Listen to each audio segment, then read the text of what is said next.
everybody. Welcome back to Andy's room for We Bought a Mic, quarantine edition, Zoom edition, once again here on this pop culture podcast, Pop Culture Ketchup Cast, as we still recover from the old novel coronavirus. At least you recover, because I'm still here feeling good, feeling like I need to knock on wood that I haven't caught this thing. But you're recovering, Hunter. Welcome. Thank you. I'm happy to be back after a week off last week. Unfortunately, Drew still is not here. I have a confession to make. I think I gave Drew too big and sloppy of a kiss last week. I was going to ask, how did this transmit? I just couldn't help myself. I saw him the other day. He just trimmed up his beard, and I just had to give him a wet one. Yeah. Just big all old tongue first. Just you were like Tom Cruise in the original Top Gun film. Yeah. I was just leading, just going straight in with the tongue. I think that's how we transmitted it exactly, is that we were trying to reenact Top Gun. I was talking about the bar scene of You've Lost That Love and Feeling, and Drew was like, okay, no, we're doing the other thing, right? And so I just went with it. And I'm going to make it sloppy. When you ask me to recreate a scene from Top Gun, it's going to be wet. Well, welcome back. We are still doing this remotely just to be safe, and we needed to get something out there. By the way, my name's Ernest. My name's not Andy. If you're just tuning into this for the first time, I do have a Buzz Lightyear action figure that is based on the real human Buzz Lightyear that did go out into outer space. In our reality, there is a Star Command that is a branch of the United States military. Yeah, this isn't based off of a movie. Okay, you are the real guy. Right. You know the real guy in your universe. Yeah, no, the toy is not based off of a movie character. It's based off of the actual human Buzz Lightyear, member of Star Command, Space Ranger, as you can see in my actual bedroom that I'm in right now. Bed sheets. Did you have a set of Buzz Lightyear bed sheets when you were a kid? Not Buzz Lightyear sheets. I think that I was always more of a Woody kid, to be perfectly honest. Which I think has aged better as we've learned more about Tom Hanks and more about Tim Allen. Was this post you trying to be Buzz flying or pre-Buzz? For listeners of the pod, and my name is Hunter. For newer listeners of the pod, I gave this story out, I think, when we did our Toy Story 4 review, but and several times.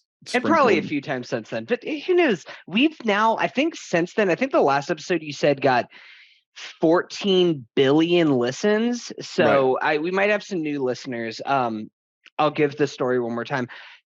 Toy Story is a very important franchise to me as a kid. It is, the original Toy Story might be like my favorite movie ever made. I think it's perfect.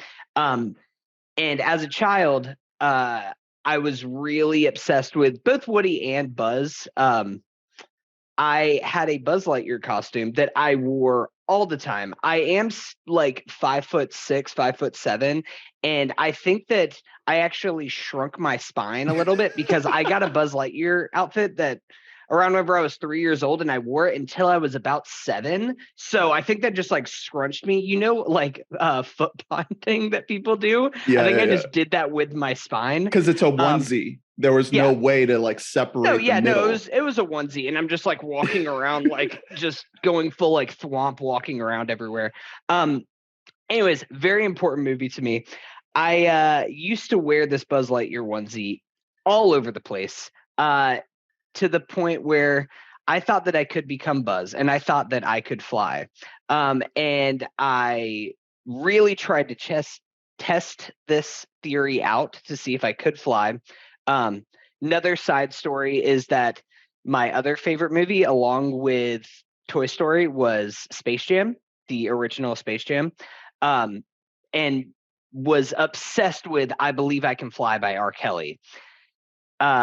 That's something that hasn't aged as well as my love for Toy Story, my love for R. Kelly as a child. But I jumped off of the back of a couch singing "I Believe I Can Fly" in my Buzz Lightyear outfit, and went face first into a brick fireplace and shattered my collarbone. So, yeah, needless to say, Toy Story was important to me. Needless to say, Lightyear 2022 was made just for you. Yes, it was made just for me. I found that same onesie. I squeezed my little body into it to go to opening night. to go to the not press screener, the screening like the day before release. Yeah, the IMAX it's theater. you and like a bunch of like little kids with their Toy Story action figures, and just like a couple of grown men in their Buzz Lightyear onesies. Just it was actually, it's throughout. Crazy. We kicked the kids out just so it could just be us in our onesies. I will say I haven't seen this movie yet. We were just flopping around the theater, around the IMAX screening, which, Ernie, you've been there before. You know, it's a long jump down. Right. And we weren't going feet first, buddy. We were like diving at the ground. It was just you and like the support group of all the other people that have like shattered various bones because of the film Toy Story 1995. Yeah, there was somebody in there with like a shattered femur, somebody in there with like a broken neck. Just everybody that you can imagine, all their various injuries due to Lightyear. And we were diving at the ground, and only part of that was because of the slog that 2022 Lightyear is. Well, okay, before you share any more thoughts, just a couple other things I want to get out of the way first. So obviously Drew isn't here. He contracted COVID and is getting hit really, really hard by it. We wish him the best. We wish him a speedy recovery. But this episode could not wait because Lightyear is struggling at the box office, folks. And we need to band together to hold hands to support my fantasy film league team. You need to stop petitioning. So that I can stand a chance against the behemoth of Hunter's wife, Gaia, who drafted Top Gun Maverick, who is destroying all the teams in our league with how well that movie is doing. Lightyear right now is opening second at the box office behind Jurassic World Dominion, which is not a great look for my team.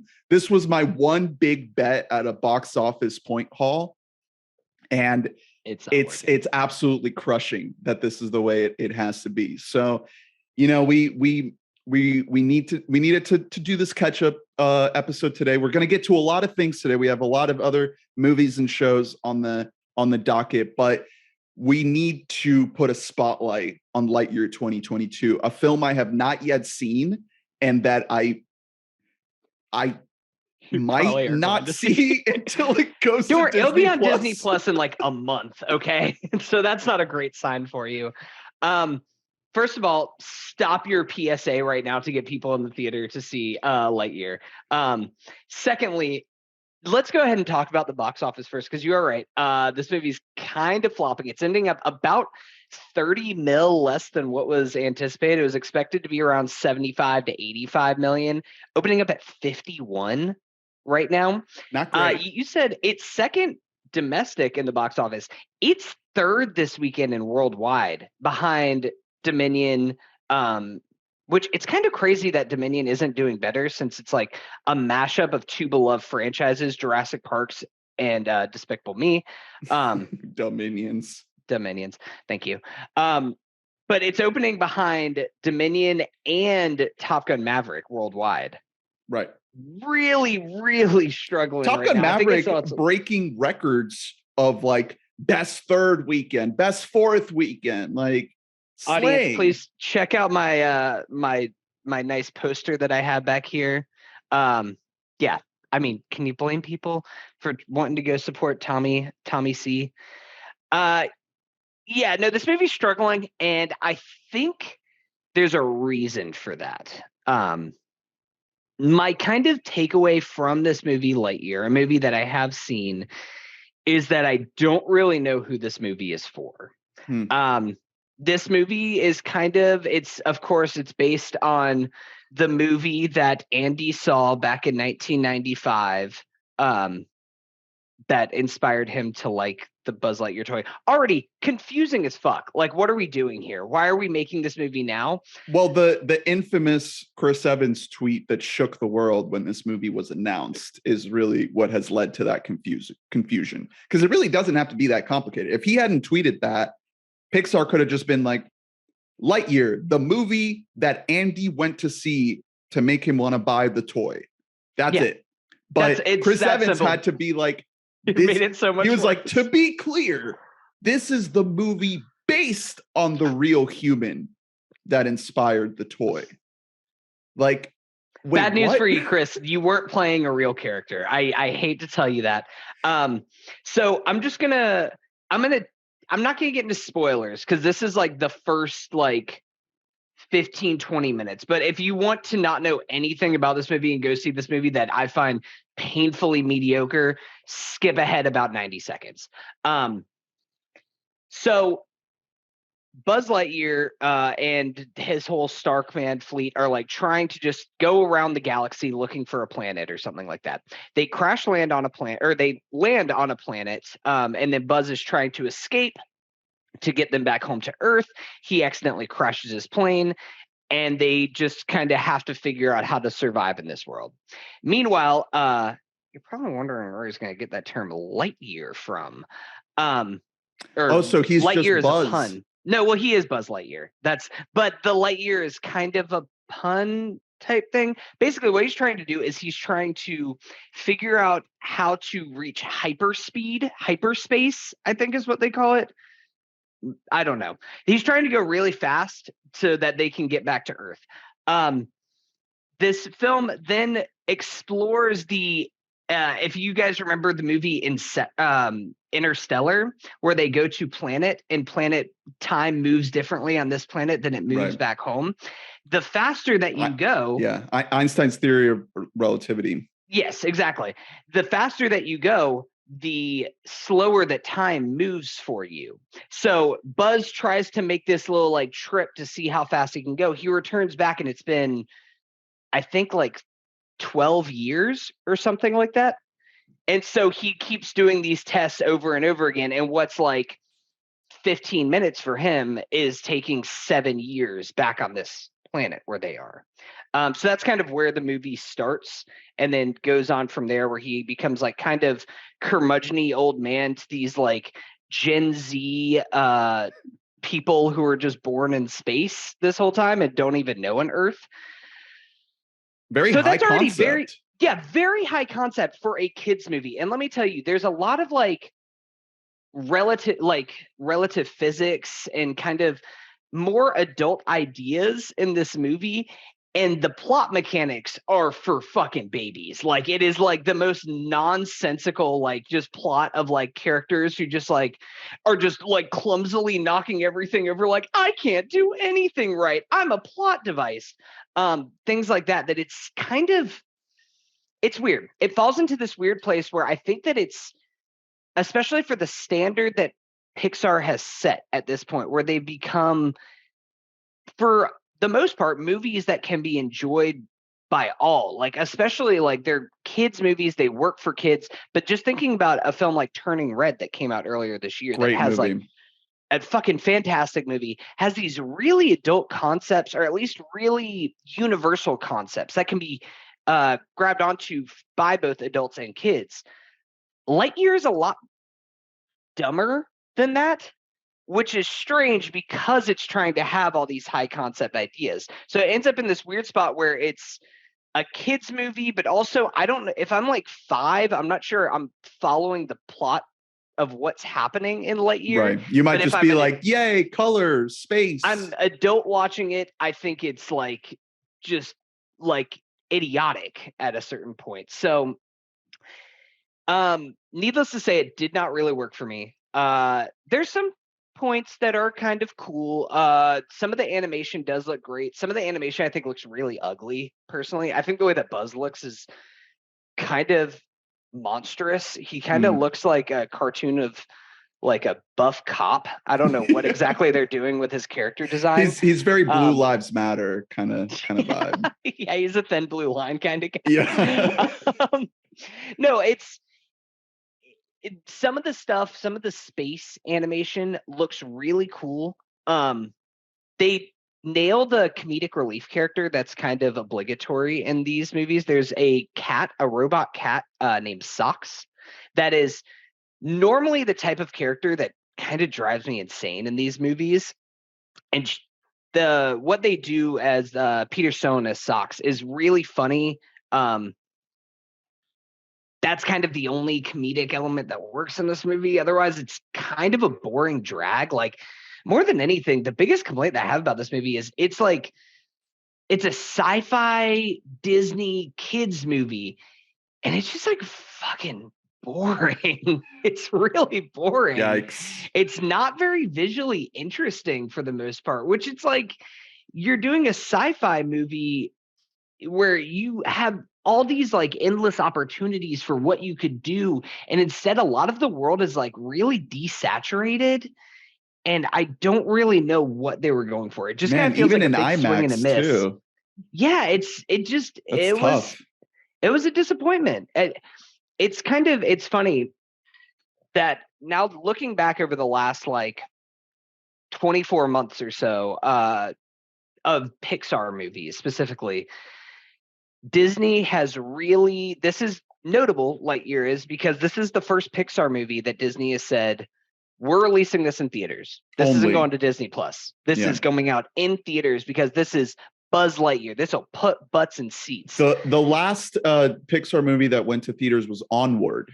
And that was like right when COVID was first hitting, and it didn't really do much in theaters. It kind of got shuffled to Disney Plus pretty quickly after it went to theaters. Didn't it come out in March of 2020? Yeah. It was like early March, there. And then by late March, everything was shut down. Right.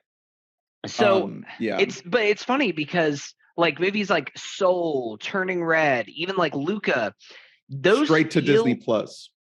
They went straight to Disney Plus, and they feel like they would really work in theater. Like, God, I would have loved to see Soul in like Dolby or something. The sound mixing in that movie, the dark blacks that are in that movie would have been so cool. Turning Red would have been just a great theatrical time. And Lightyear is the first movie of all of these that kind of feels like it should have just been put straight on Disney Plus. It doesn't feel like it's adding anything. It just feels like it's another piece of content that you just kind of could throw on a streaming service, and you could take it or leave it. You could just kind of go on with your day. You could have it on the background. Maybe your kids would enjoy it, but that's tough. It's not really something that you have to think about. And it's a bummer. And Disney really missed with this one because it's not doing well. Yeah, I think everybody expected it to do a lot better. You know, looking at box office predictions for the summer, everyone had this movie higher than Top Gun Maverick for predictions. And it's going to struggle to be in the top 5. I don't think it's going to struggle to hit 100 mil domestic. Yeah, which might struggle to keep it in the top 10, honestly, when it's all said and done. I mean, yeah, when you got the juggernaut that is Elvis coming out, I mean, my God, dude, like Elvis is going to I think Elvis might beat Morbius's record for like the highest grossing movie ever. Yeah. There is a kind of, as you know, tough as it might be to think that, you know, people who worked on this movie might feel a little bit like audiences aren't gravitating towards it. It's fine. It's a Disney movie. Disney's going to be fine.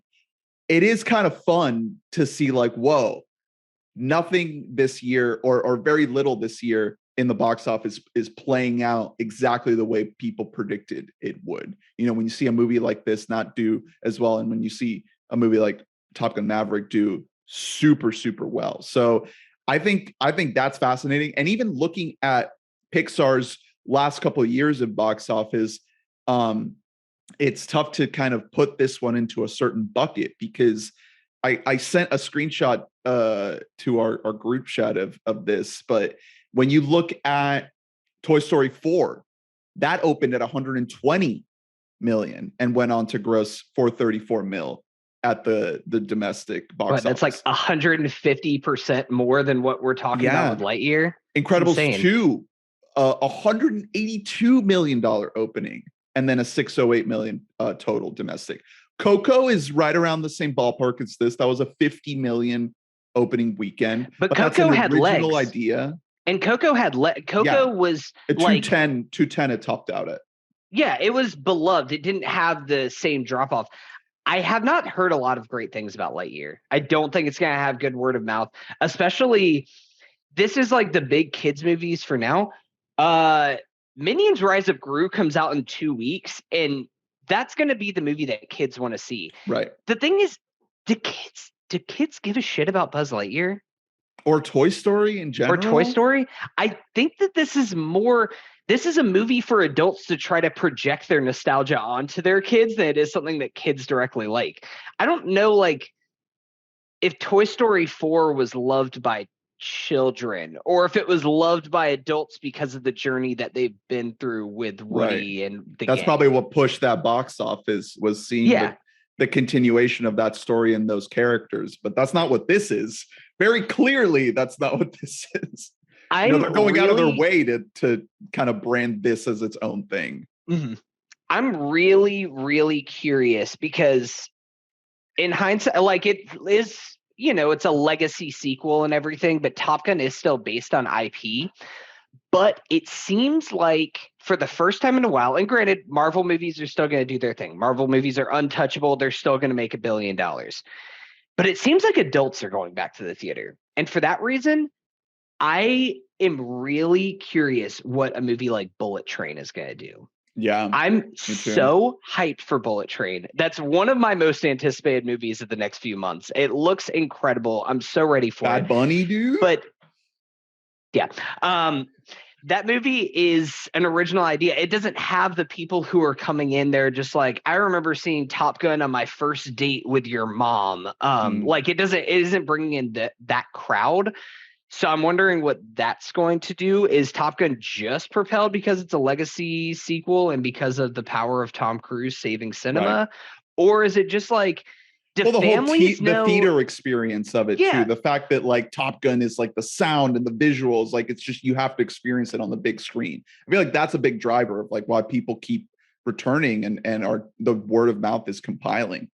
But there's that, but also I think that a lot of the pandemic has trained a lot of families to know, I can just go to Disney Plus to watch a movie with my family. I can just go to Netflix and like throw on that kids movie. Like, I don't need to Is Lightyear worth do I need to pay $80 for like my family of 5 to go see fucking Lightyear in the theaters? Probably not. I can just rewatch something else on Disney Plus and I'll catch Lightyear whenever it eventually ends up on the streaming service. Right. Well, I'll probably still check it out when it's on Disney Plus. I don't know. Maybe, I don't know. I don't know if I'm going to take the time to go to the theater to see this, just because the word of mouth is so incredibly negative to mixed. At least in my circles. I know there's probably people out there that have enjoyed it, but you didn't convince me to make the effort to go see it. So I'll probably wait. You're just going to let your fantasy film league just crash. Oh yeah, my one ticket is really going to boost the numbers on this one. I want you to like win the lottery just so you can be like, hey, can I just give you guys $100 million? I'll just give you my lottery wing just to like help. Yeah, because Disney really needs it. They really need the money. So you ventured out to the theater to see this one after you got better from COVID. Is the next thing on the docket something that you saw while you were kind of feeling the COVID woes and needed to curb the pain of the virus? No, I definitely. So this next film I just fully had COVID. I was coughing on everybody in the theater, but I really just needed to see this in the movie theater. No, I was fully recovered whenever I saw this next one. Another movie that probably could have just gone straight to Disney Plus or straight to Hulu, but I'm so glad that I didn't. So this is in theaters? Yeah, this is in theaters. It is the Bob's Burgers movie. Unfortunately, this was streaming. No, so this movie, just a little bit of background for this movie. This is notable because this movie is the last movie that was made under Old Fox to be released. Right. This is not, Disney has no actual like monetary value that they put into the production of this movie. This is entirely a Fox production. And because of that, I think Disney just didn't really give a shit to market this movie. They were like, They we told released these it people the same weekend as Top Gun. Yeah. It's crazy. They just fully dumped this movie. In this, like you said, in the same weekend as Top Gun, because they thought that this was going to be counterculture to Top Gun. Yeah. Even whenever we didn't know that Top Gun was going to make $1 billion, still could have told you it was a bad idea to do this, Disney. But I don't think that they cared, because again, they didn't really have, it's like just free money for them at this point, that there's like, cool, oh, it made 31 mil, sure, that we didn't pay the $50 million that it cost to actually make this movie, so what do we care? So are you a big Bob's Burgers head? So that's what I was gonna say, is that I think that Bob's Burgers is like the most consistent adult-ish animated show that we have on television for like, I think it's in 12 seasons at this point. Yeah, 12 seasons. It's just a very like good down the middle show. It's very broad in what it's doing, and for that reason, I don't know a lot of people who would say it's their favorite show, but I think that it's underrated for what it does. Like, for just being a show, it is so dependable. You know, when you fire up an episode, you're at least gonna like it somewhat. Yeah, there's just some great stuff in there still. It's made by Lauren Bouchard, who is the same guy. He's the co-creator of a show, Home Movies, which during the last year or so, Gaia has gotten me super into. For people who don't know Home Movies, it was from the late 90s, early 2000s. It was on Adult Swim, starring Brendan Small, and it is notably the first movie or the first show to ever have John Benjamin in it, who plays Coach McGurk. It is fucking hilarious. The minimalist animation that they have, it's so kind of crude. One of those shows. Yeah, it's like super MS crude. Paint. It really is. But like, both Bob's Burgers and Home Movies are the type of animation where like there isn't really a reason for it being animated aside from being cheap. They aren't like doing Rick and Morty epic adventures that are incapable to like display unless they were being animated. It's just like people like living, it's just like kids living their lives, and Bob's Burgers is just like, sometimes there's some zany visual flourishes that they do, but for the most part it's just like Bob just like trying to cook, and the kids just like going to school and learning whatever life lesson there might be. I have seen the movie looks kind of different. Like, the animation isn't the same style. It looks kind of more, I don't know, detailed. Yeah, no, it cinematic. It's $60 million, which is no joke for a budget like this. Like, this movie is bombing at the box office at only making, I think, 30-ish right now. And it costs 60, so they would be eating loss here. But again, Disney didn't make it, and now they own the rights to it. So it's basically free $30 million for them. Mm-hmm.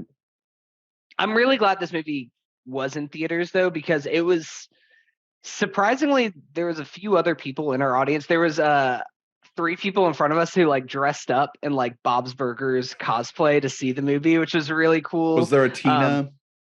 There was a Tina. My fiance there was tells a Linda me that and a Bob. I'm a Tina.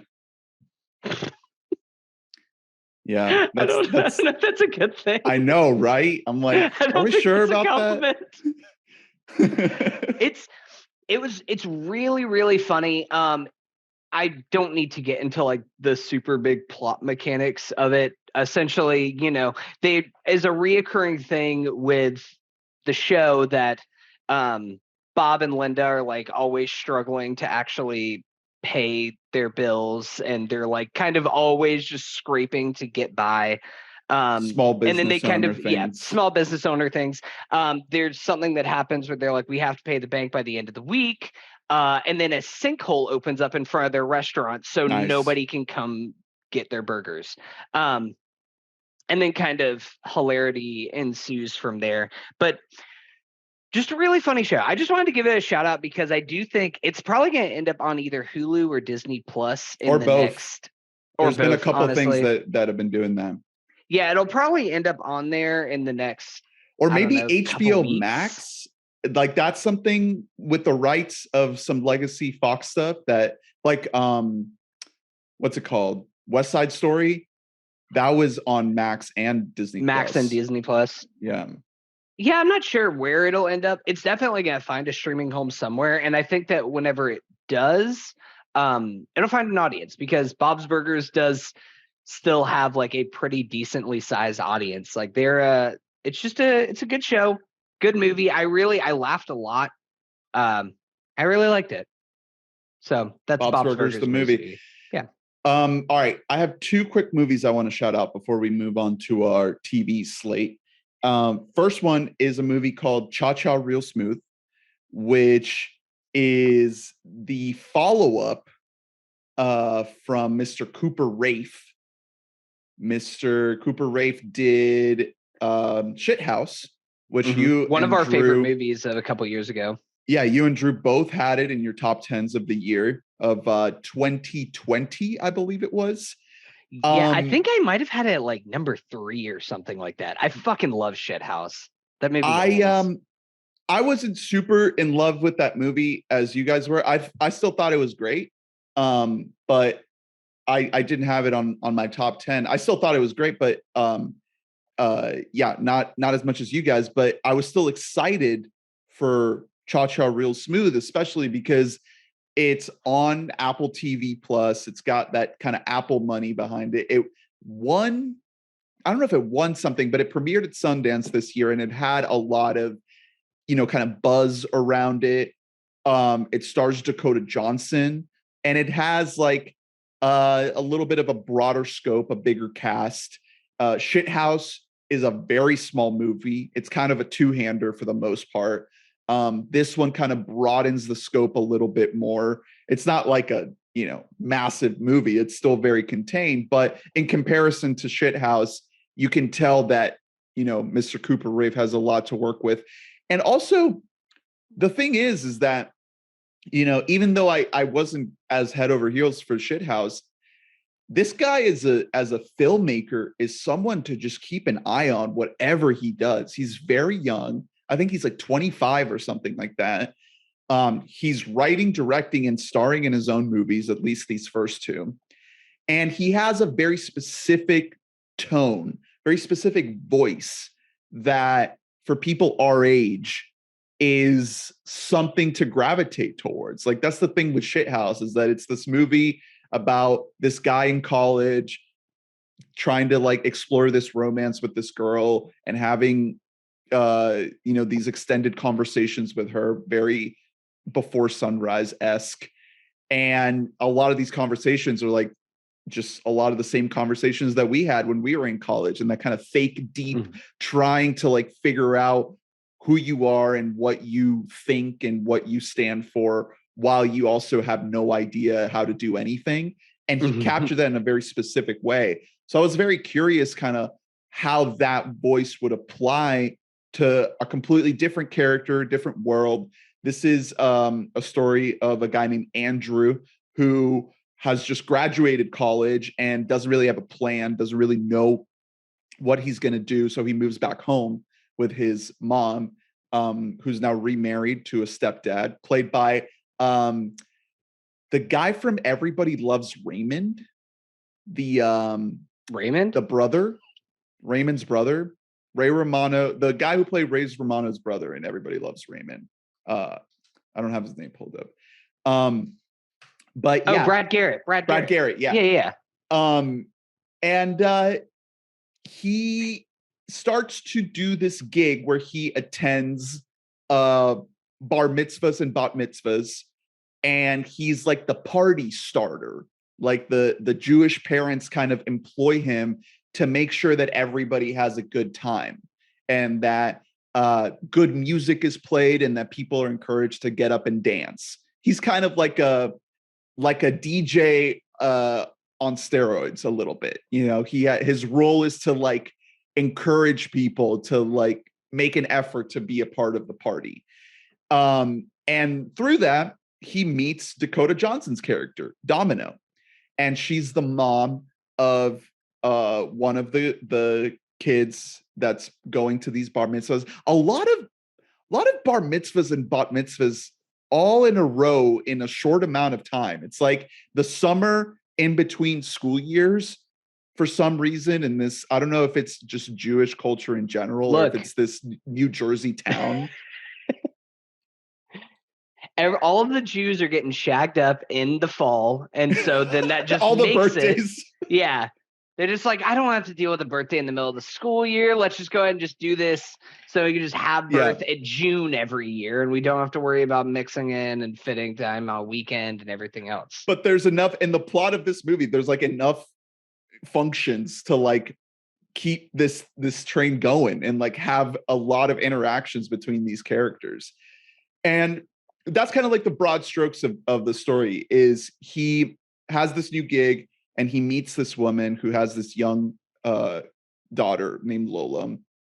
And he starts to gravitate towards them and starts to develop a bond with them, and starts to babysit for the girl because she has like autism. So she doesn't really take to a lot of people. And because he's able to connect with her and talk to her, Domino feels comfortable enough to be like, okay, you can babysit for her.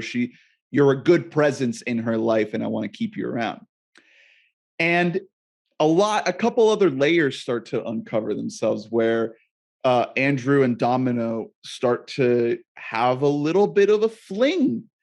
And, you know, Dakota Johnson is a very attractive woman, and we get it. We understand this as audience members, that she's very hot, and that Cooper Raiff wrote and directed and starred in a movie in which he gets to cozy up next to Dakota Johnson. And it's like, all right, good job by you, Cooper.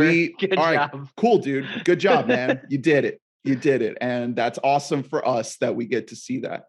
I like this movie, but I don't think it's as good as Shithouse. I think Shithouse had more of like this raw spark to it. This one doesn't quite have that, but there are a lot of moments where, because I know that he is writing the script, I'm like, damn, dude, you know how to say the right thing in this moment. There's so many moments where it's just like somebody's having a conversation, somebody's like having an interaction, and I think of something in my head of like what I would say, and then he says it in the movie. Yeah. I'm like, he's the guy in his 20s. He knows how to write a guy in his 20s. Like, it's so perfect that I'm like what, sitting there thinking like what I would say in this situation, and then like 2 seconds later, basically the same thing comes out of this guy's mouth. Like, that doesn't happen a lot. You know, it's kind of funny because I remember whenever we watched Shithouse, I was like, he's a really good actor, but like, my God, is he a good writer? Like, I don't know how well this will translate into his 30s and 40s, but like right now, like, he is nailing what he's trying to go for here. What's ironic about that is that he said in interviews with Shithouse, like, he never wanted to be a writer director. He just wanted to act. Yeah. And whenever he was in his late teens, early 20s, he was like, all of these characters suck. Like, I don't want to act any of these characters. So then he just went ahead and wrote Shithouse just to actually give himself a part that he would like, which is an insane thing to do. That's like some Donald Glover level shit of just like, yeah, I'm just more talented in every way than you will ever be. And it's like, fuck you, just pick one. Because he is a really good actor. Why are you so young and so good? I hate you. I know. Like, you're 25. Get the fuck out of here. No, like, it is funny. I don't know how his performance is in Cha Cha Real Smooth. It's good. He has a lot of really great scenes. And Dakota Johnson's a great actor too. Like, she puts in a great performance in this movie. And they have a lot of scenes where it's just the two of them. And I buy it. I buy the connection. It is a little cringe, you know. It's if you have chemistry with Dakota Johnson, then good job by you. Okay, right. Like the cringe is there. I mean, Shithouse is a very cringe movie for a lot of different reasons than this one. Shithouse is cringe just because it's like the conversations themselves are just like it's so meandering that you're just like, oh, dude, like you're not getting to the point. This one is more so cringe just because it's like he is trying to get close with this woman that already has a daughter and already has a fiance, and you barely know each other. You like just met. You don't know each other at all. But the story explores that, and by the end of the movie, I think that where everything ends up, I felt like it leaves the characters in a good place where you feel like they acknowledge the fact of how weird it is that they develop this connection. Because it's strange. It's a strange thing that's going on, and you feel very icky. You feel very uncomfortable about the whole thing.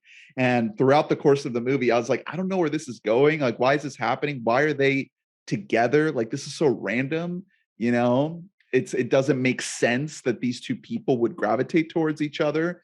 But there are some key moments pretty much right at the end of the movie where it all sort of, you know, starts to come together, come into focus, and you get a sense of like, okay, they really do a good job of like expressing the point of like why this happens and why these two people would do the things that they do. So I'm trying to be vague because I don't want to actually say the thing, but I'm probably going to see this in the next few days. Like, I'm really excited. I want to try to see this in theaters because it is playing at a local art house theater near us. I know otherwise it is just available to watch on Apple TV Plus right now, but I love this guy. Like, this is the fact that he is 25 and already has made 2 movies. That's one, just insane. Like, you shouldn't have this much success this young. And I'm really interested to see where he goes because he's kind of, I mean, so far he's only 25, so that's not really saying much because most other people haven't had a chance yet, but he's the first zillennial director that we have. Like, he is kind of the first, and I mean, there's going to be more to come. I'm thinking of, who is it that directed Shiva Baby? Because that's kind of another person. That was a great movie. That was such a good movie. Emma Seligman, who is she's 27, so like also still like kind of around that 25 to 27 range, but their style, because Shiva Baby and Shithouse kind of do have a little bit similar DNA, where it is kind of embracing cringy, want to like peel your skin off kind of like drama comedy, kind of fluid between the two. That is something that is, I think, defines a lot more younger people, that kind of fluidity between like, this isn't just one genre, everything is everything. That I'm there for whatever Cooper is doing until he burns me. Like, I'm gonna be here for this guy for whatever he wants to do. I definitely like Shiva Baby more than this, or more than, well, I guess more than this, but also more than Shithouse. The filmmaking in Shiva Baby kind of spoke to me more in terms of like, Shiva Baby is incredibly well directed. Like, that is, it's like, feels like a Safdie Brothers movie at points, and it's just about at a baby Shiva. Exactly. Which, by the way, we love this embracing of Jewish culture, just being Jewish culture. Give me more bar mitzvahs and bat mitzvahs. Let's see a fucking baby Shiva. Let's do it, baby. I'm here for it. But yeah, Cha Cha Real Smooth. I still like the movie. I still recommend it. It just, there's something about it that just like felt lacking to me a little bit. I know there's a lot of people going head over heels over it. If you go on Letterboxd, it has a lot of love. Not one of my favorites personally, but I'm still super interested in Cooper Raiff. and what his career is going to be like. I hope to God he keeps making movies like this and doesn't get sucked up in like some kind of Marvel machine. It's like, dude, Cooper Reeve is making Fantastic Four. No, kill me. or even start to get into like the prestige TV cycle, which, you know, if he finds a way into that where he's still able to kind of do this type of thing in an episodic format, that might work out. But I like this, you know, even though I'm not, you know, kind of praising this movie as much as other people are, I still think it's super valuable that he's able to do this and get people like Dakota Johnson and Brad Garrett and Leslie Mann. Yeah, Leslie Mann.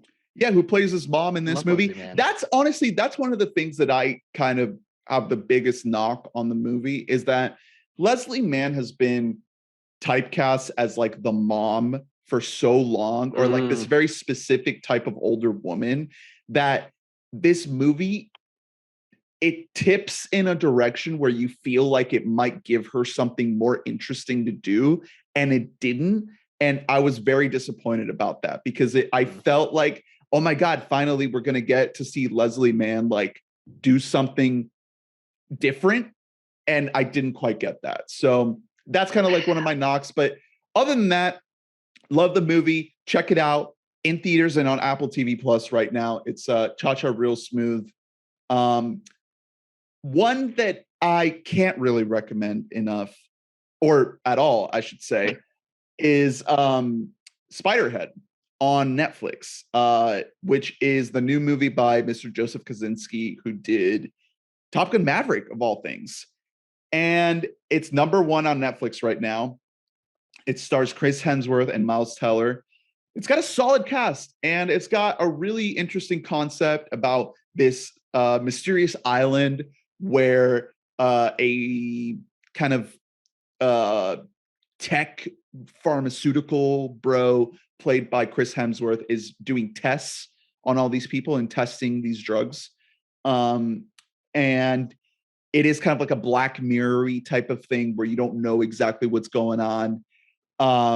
But you start to uncover more and more about the drugs and about the people that are there at this facility as the movie goes on.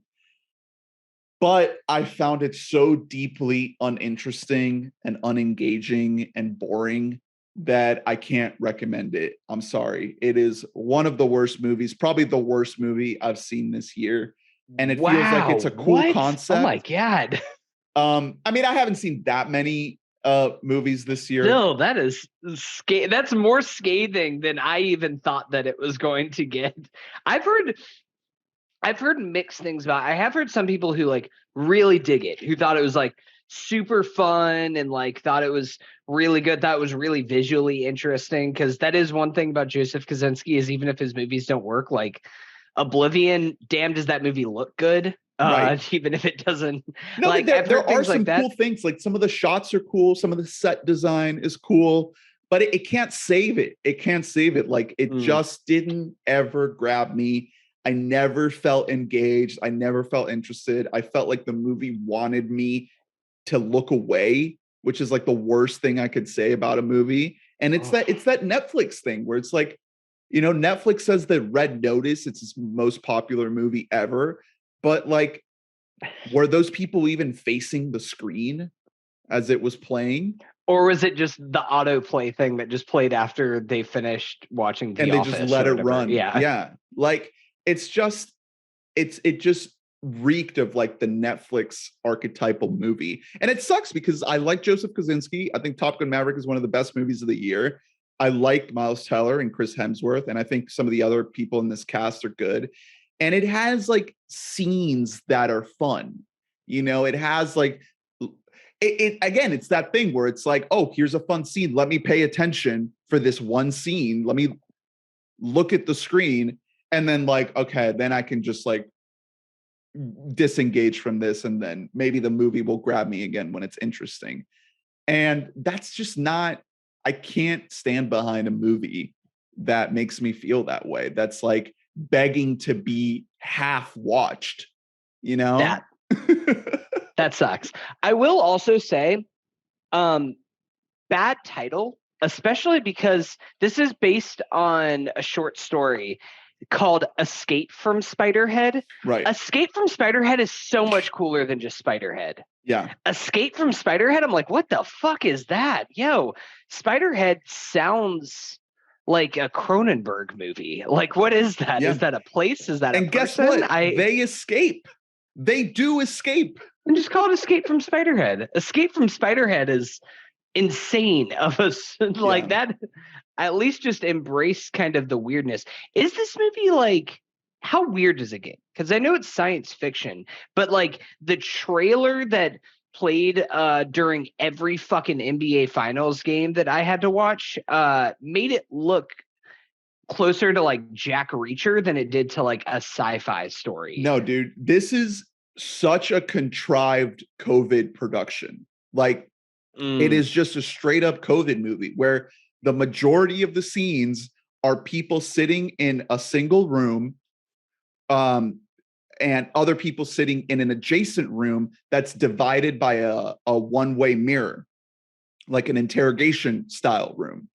And you have actors on one room being observed by actors in another room, and extended sequences of these people being tested with these experimental drugs that can control certain moods and behaviors.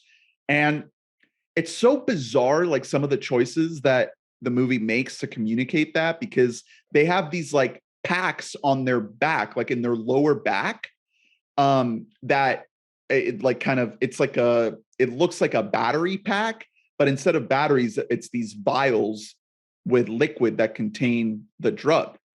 And then they have an app on a phone that controls the intensity of the drip of the drug going into their system. And there are so many instances where like things go haywire, and like they get pushed against a wall and the pack like breaks, and then like all hell breaks loose. So it's like, I have so many questions about like who designed this and who made it so easy for this person to be pushed up against a wall so their little drug pack could be like hit and destroyed. And then the entire experiment is just like thrown into chaos.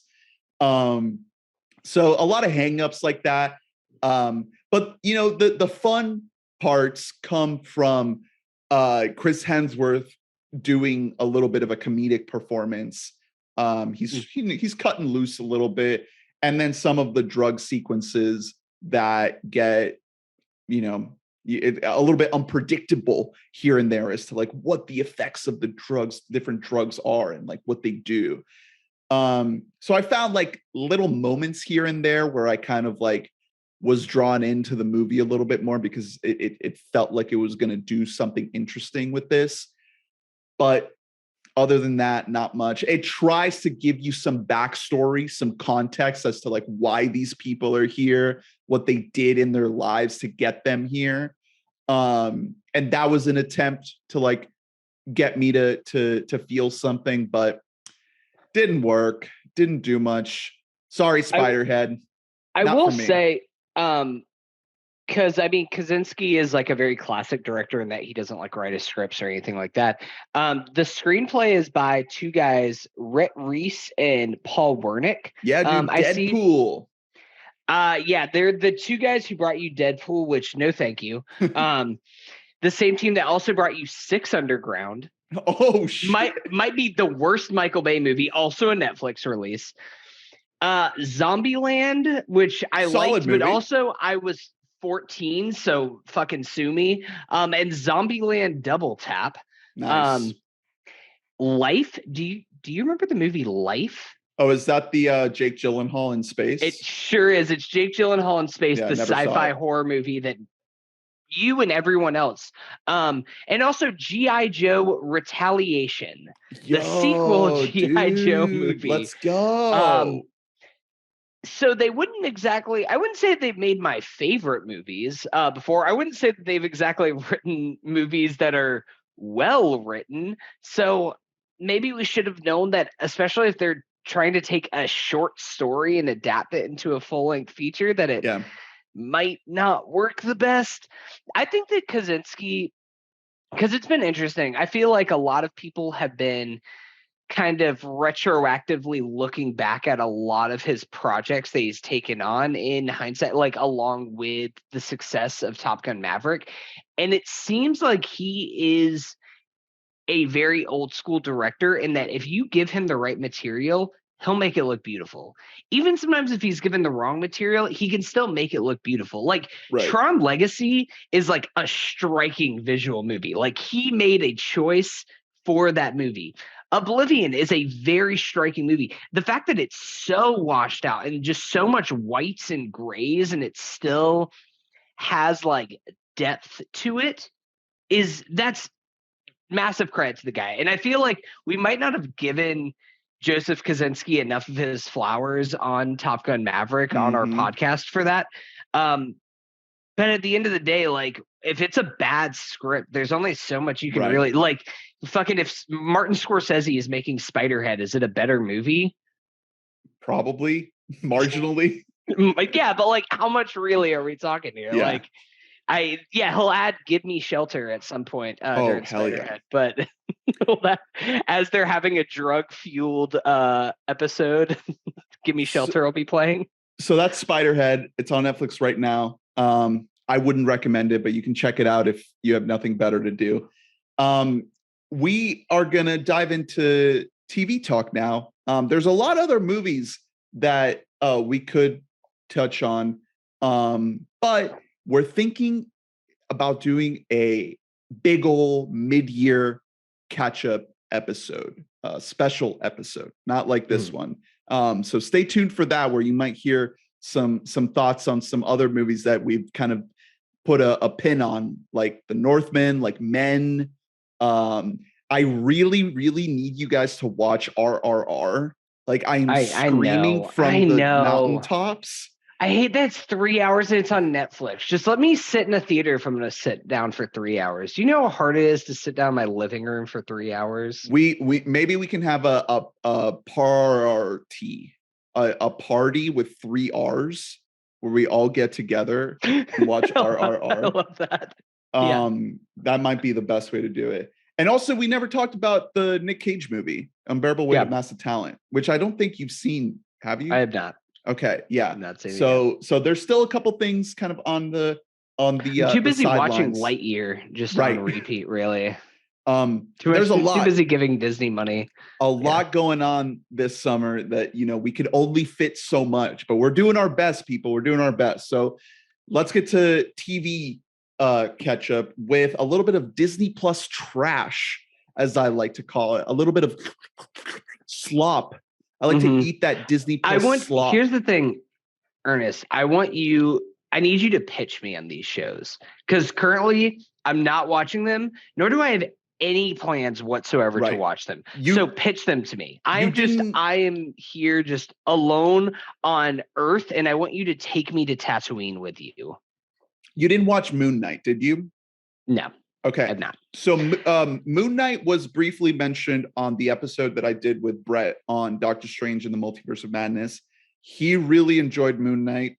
I was a lot more middle of the road on it. I thought that Oscar Isaac did a solid job. We'd love to see him. But overall, like, it didn't make me like feel anything, which I guess is a lot to ask at this point, because that's the same way I feel about Obi-Wan. That I love Ewan McGregor. I'm happy to see him. He's a great actor.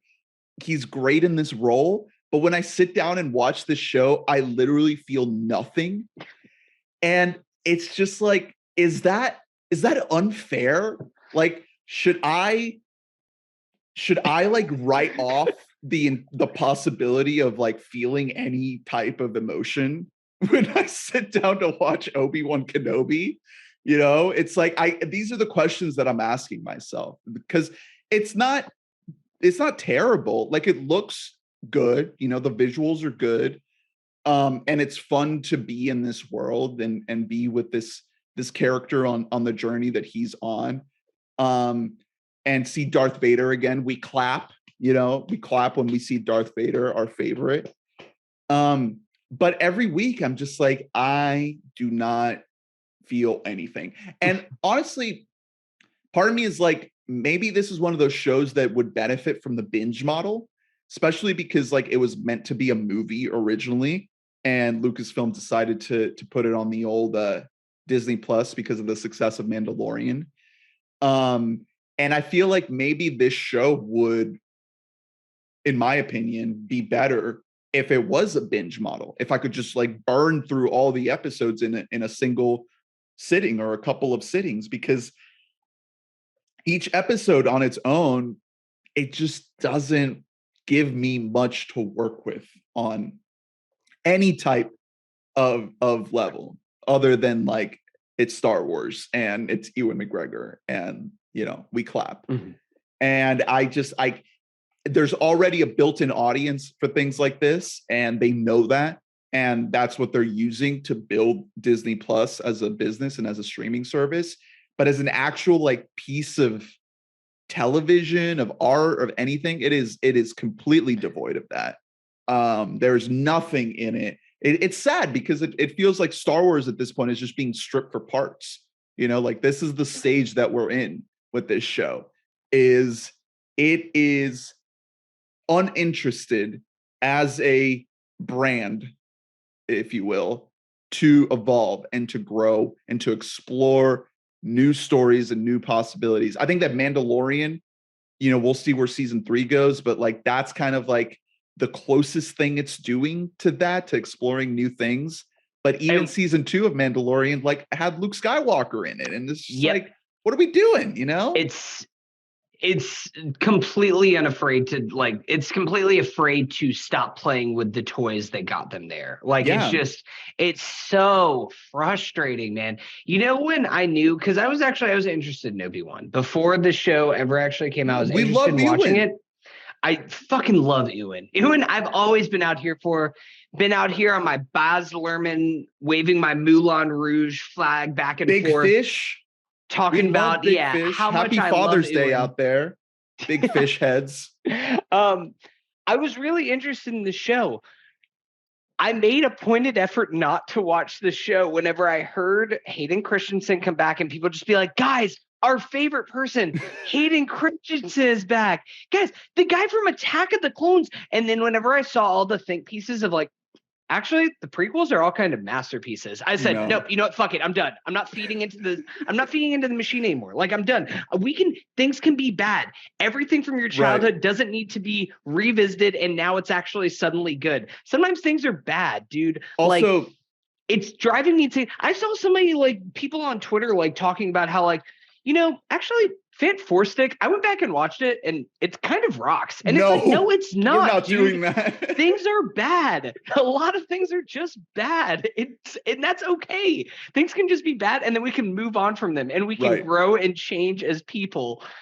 I can't anymore. I'm done with just like going back to the same old tired sandbox that we've been in for fucking 40 years, dude. Like, let's just move on. The whole promise of Star Wars, in my opinion, everybody can say it's just about one family. It's what makes it grounded. No, the thing is with Star Wars is that there should be no limits to the stories that we're telling. The galaxy. Like, look at something like Star Trek, where Star Trek is just like trying to constantly evolve. I know something like Picard is a little bit backwards facing, but like there is this endless world, this galaxy far, far away that we could just see over and over again. It's like, hey, let's go back to the desert planet where we started everything. Well, luckily that's just the first episode. After that, we do move on from Tatooine. But you're right.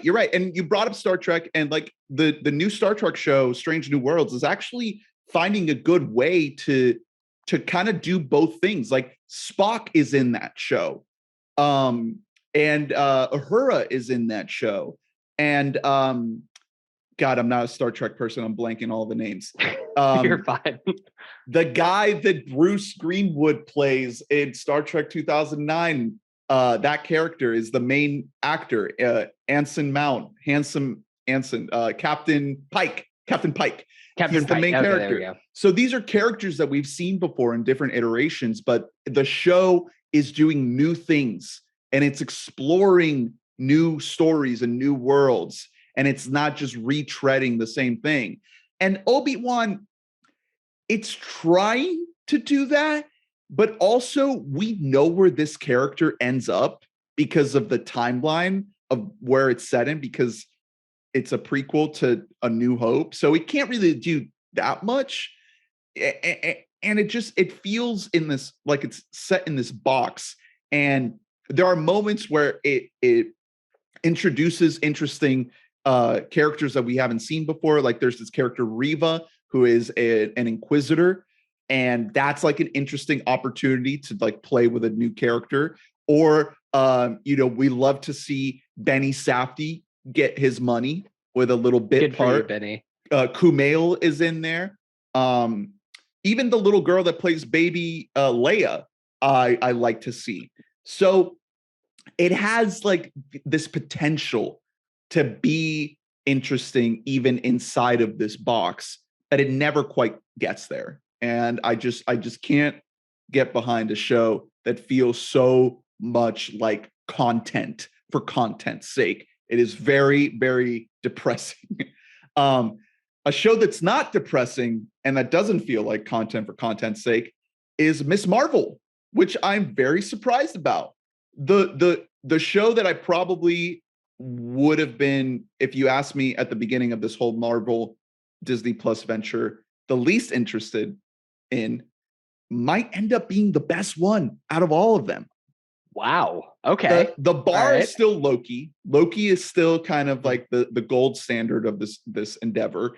And there are moments in WandaVision that are like the highest highs, even though that show as a whole didn't quite work for me. Kind of fell apart a little bit towards the end whenever it had to fit into the Marvel machine. Yeah. But the first like half of WandaVision fucking owns. Which I'm worried about Miss Marvel. I'm worried that the energy, the youthful kind of energy that these first two episodes has might start to dilute itself if it feels the need to become MCU ified.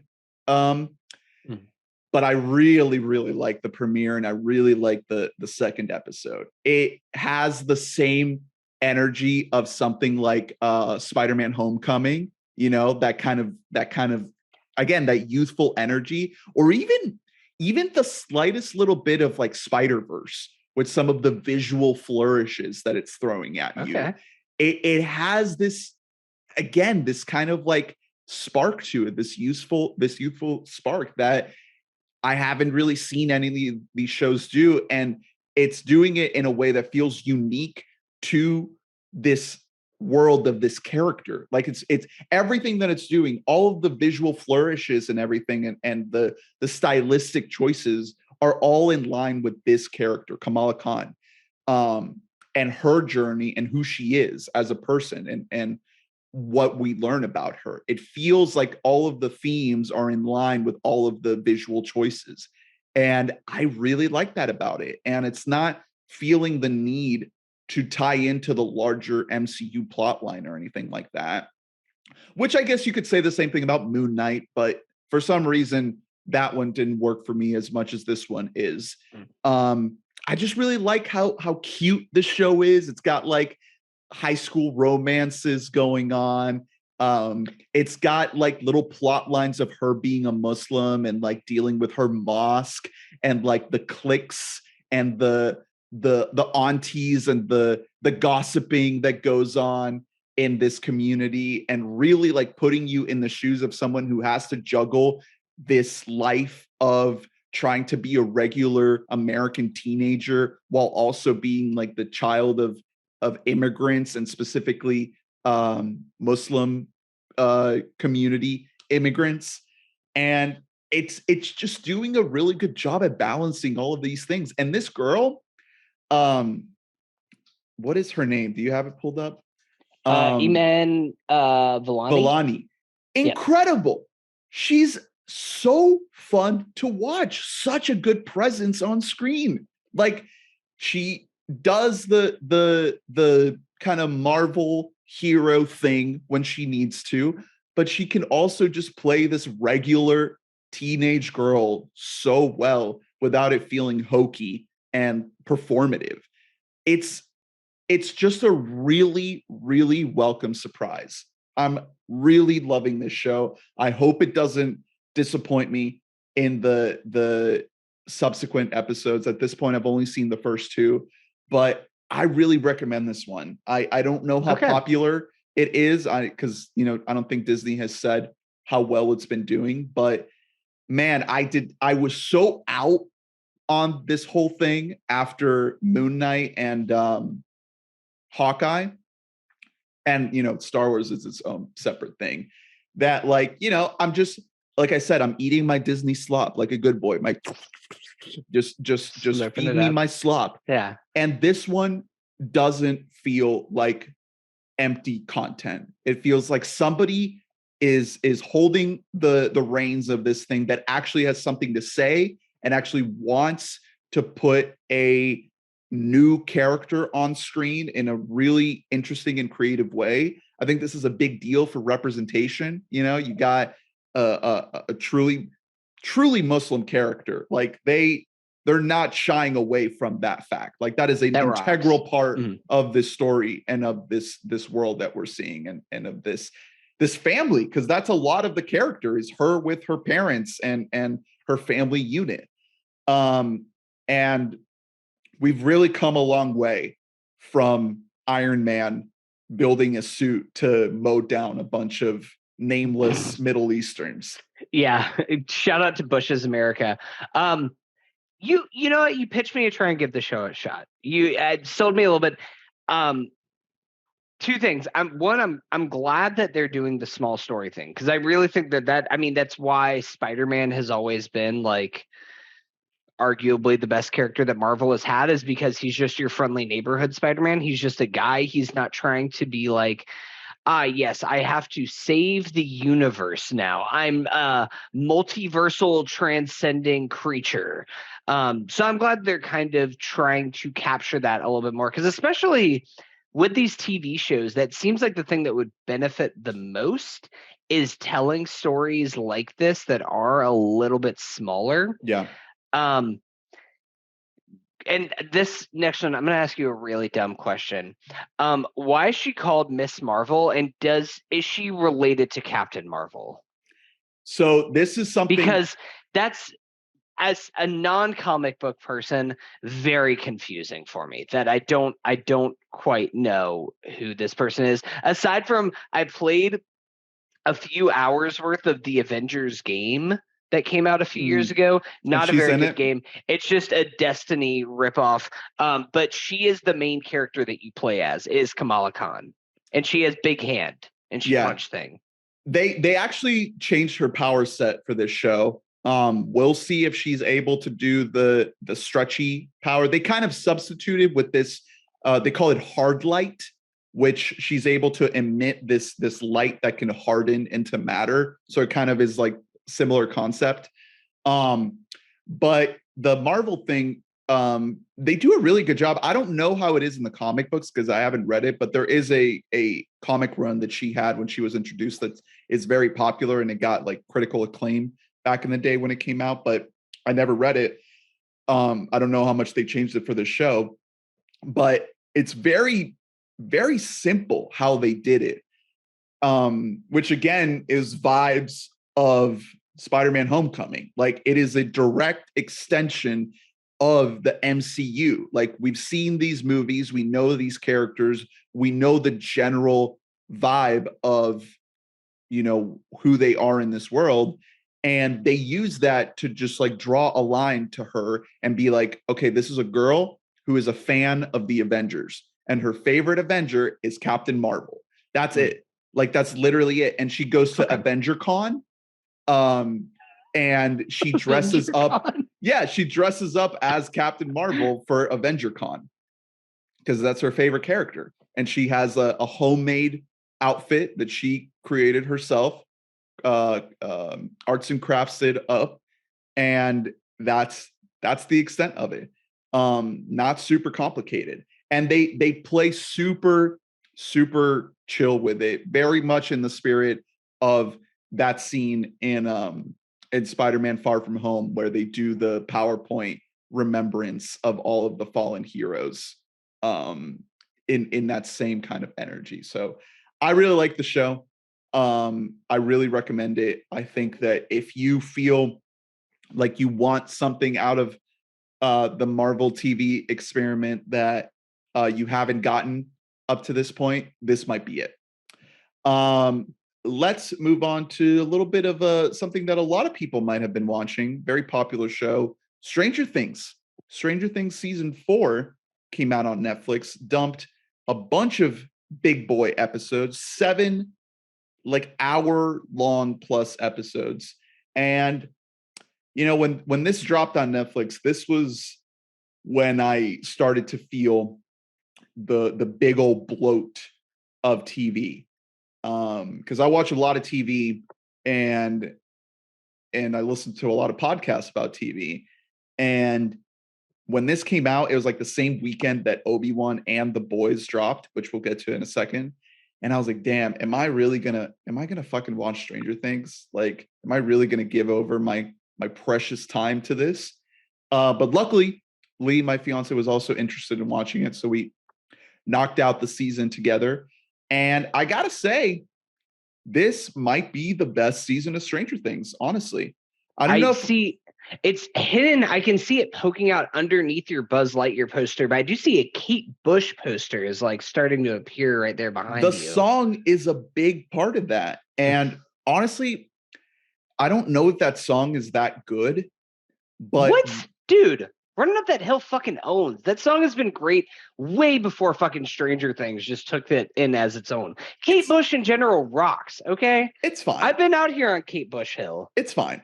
The way the song is used in the show is incredible. And that's more than anything why I think that song has like really, really gained a lot of popularity, because the pivotal climactic scene that Running Up That Hill is used in is so good. It's so effective. And they actually like beef up the production of the song with like a lot more orchestration. It feels really epic. And that, I think, is what makes it memorable. I really like this season. I think that it is very overlong and bloated.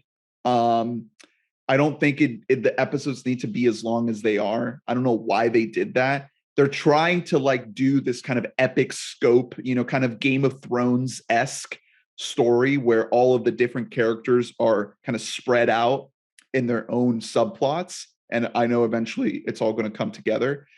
But I think there's some subplots, like there's some stuff in Russia that I think could have been really trimmed up. And, some of the other side plots, I think could have really been trimmed up.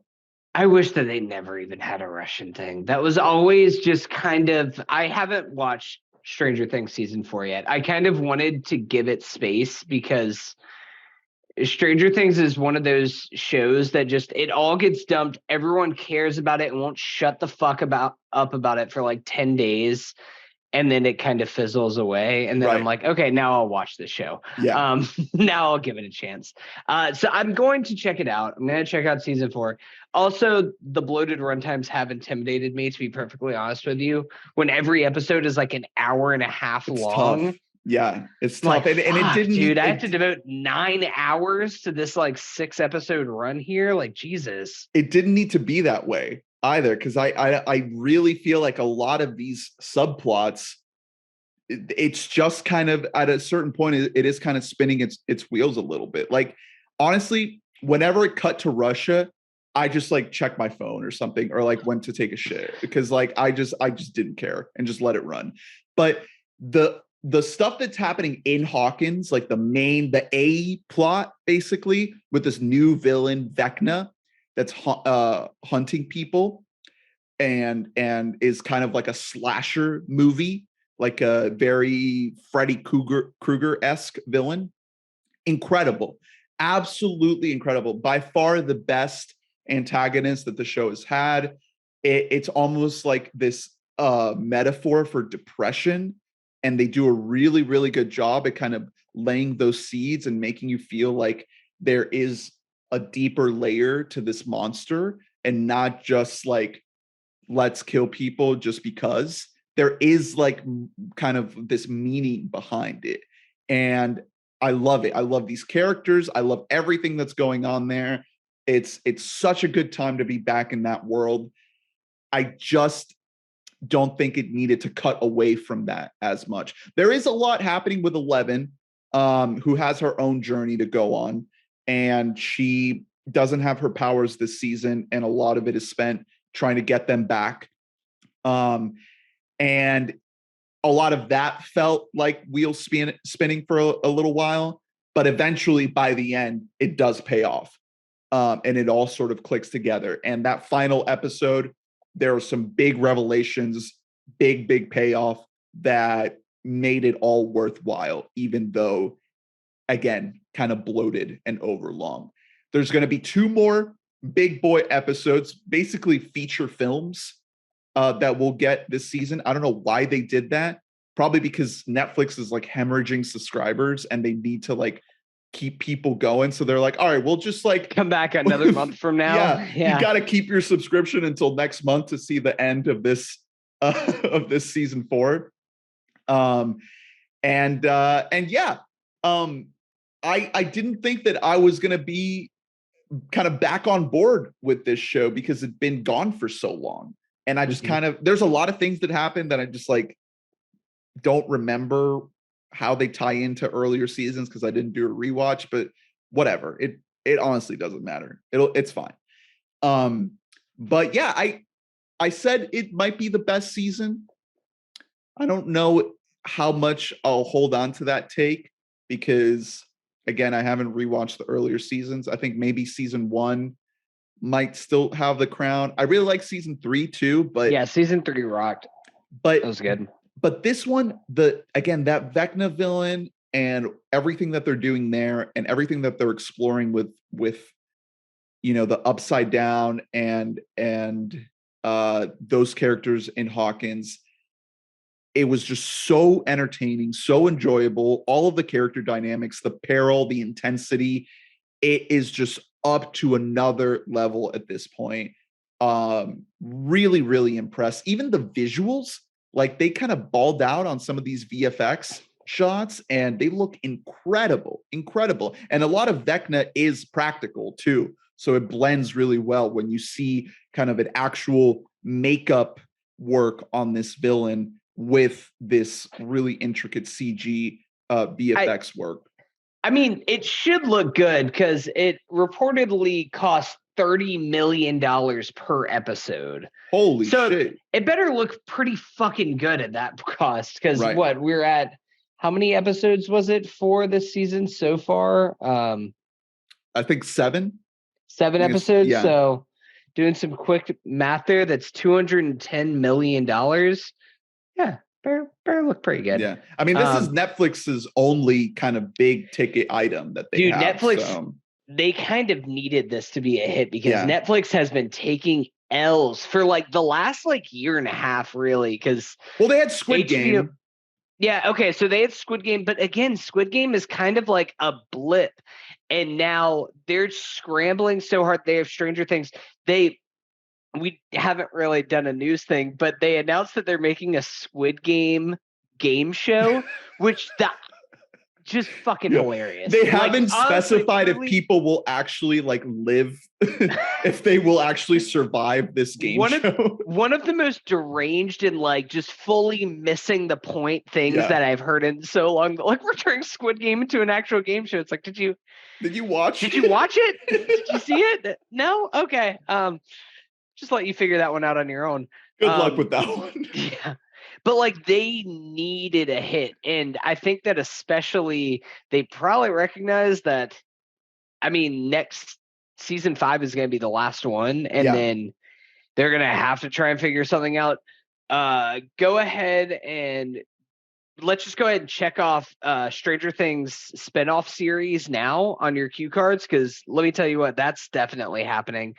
They can't keep these kids around forever because Finn Wolfhard's looking like he's like 27 at this point, but the Celtics might draft him next year. Yeah, honestly, they could use another wing really after seeing Tatum's performance. So maybe he could come in there, like put up a few shots. They could use some bench help. No, they definitely need some subscribers. They need some hits back at this point. Right. And I'll give it a shot. I really like season 3. Season 2, I was hard out. Never finished season 2. Never going to finish season 2. I think that there's a few episodes in it that are like truly just awful. Season 3 got me back in, and I'm interested. I will say I'm already so sick of all the Stranger Things stuff that I'm seeing everywhere. Like I go to fucking Publix and I'm seeing like, ooh, look, it's Stranger Things plant-based chicken nuggets. Oh no. Oh my God. It's a Stranger Things pizza, because this is what our friend, his pizza place. It's like broccoli and whatever the fuck his pizza that he has. I don't care. Netflix, just stop. Just cut it out with your marketing. It's annoying to me. I know a lot of people love it, but it rubs me the wrong way. It gives me Disney vibes. Honestly, we were talking about the Disney machine, and they're trying to do that, but they only really have Squid Game and Stranger Things at this point to be like, this is our IP. So then it's just beating. Well, that's the thing. They need it. They need it because they don't have anything else at this point. And with subscriber numbers on the decline, they kind of have to like try anything to have that clout not disappear. And this is their best bet at that. So I'm just glad the show is good, because like I would be like so annoyed if the show was terrible, and it was this popular. But I think that part of the reason why it is popular is because it's actually good. You sit and watch it, you give it your attention, you're like, all right. Like that was my biggest takeaway. It's like Stranger Things had been gone for so long. I think season 3 was in 2019, I want to say. Yeah, that sounds right. And I just think that July 2019, geez, 3 years. I just think that for some reason I assumed that like, because it had been 3 years, people either wouldn't care anymore, or that distance from it would make it so like we wouldn't really be invested in this story anymore, in these characters. So I'm glad that it's actually like clicking and that it's actually working. Also, real quick, I want to shout out this guy, Joseph Quinn. He's a new recurring character, plays Eddie Munson. One of the best parts of this new season. He is so good. He plays like how do I describe Eddie Munson? He's like a metal head, like you can tell he's really into like Black Sabbath, and he plays D&D. He's like a guy who's like really into D&D, but he's been held back. He's like a 3-time senior at the high school, and he's just still really into D&D and metal and heavy metal and shit. And it is just such a well played character by this guy, by Joseph Quinn. And I haven't seen this guy before. It says he was in Game of Thrones. And he's had a couple other gigs here and there, but I want to see this guy in more stuff. He's really, really good in this show. He might be my favorite part of this season. I'm really curious what the Duffer Brothers are going to do after this. They might sign like a big overall with Netflix to just do a bunch of other stuff. I mean, it almost feels like they're going to have a Stranger Things shadow on them forever, that unless they're making like almost like their version of like an It Follows, that's like an ode to 80s horror, like that type of a movie. I don't really know like what they're gonna do after this. I mean, maybe they'll just be like, we're done with the nostalgic horror. We want to try and do something different, but if Netflix is hard. Smart, When you've lived in this world for so long, it's hard to kind of picture what life after Stranger Things is going to look like. Right. I mean, if I were Ted Sarandos over at Netflix, I would sign these guys on. Oh, now. Yeah, I'd sign them like right now. Do not let them. Don't even let them go. Then you're left, wondering how you're going to get your next bag. Mm-hmm. All right.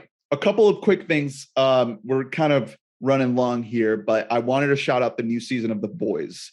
The Boys season 3 on Prime Video. Dude, this show is fucking amazing. I honestly, I don't want to say too much because if I talk too much about it, I'll start giving away some of the just mind-blowing shit that happens in this show. I think it's worthy of its own episode if we're able to do that. I think we did that for season 2, didn't we? Mm-hmm. I think that we did. Yeah. Again, this is another one that's been gone for a while. I think season 2 was like 2019 or 2020 or something like that. Yeah, I think it was 2020. Yeah, season 1 was 2019, season 2 is 2020. So this show is amazing. It's so good. This really is like the best comic book show. Like Disney can keep churning out their fucking Marvel slop, but like this show it's so fucking profound, like so much more than it has any right to be. By accounts from what I've heard from friends of the pod who have read the series, the show is already just like surpassing far and away better than the fucking comic lines. So I haven't had a chance to watch any of season 3 yet. Mostly because of COVID shit. I don't really have a good excuse other than that. I'm probably gonna binge through to catch up at some point this week because this show is so good. I'm so happy that it's back. They dropped 3 episodes a couple weeks ago for the premiere, and then number 4 and 5 have aired. So I think there's 5 out so far, and I think this might be the best season yet. Damn. Because I feel like season 1 and season 2 had to do a lot of groundwork to set up this world and all of the different kind of dynamics in it, because there's a lot going on here. It's not just the heroes. It's not just the humans.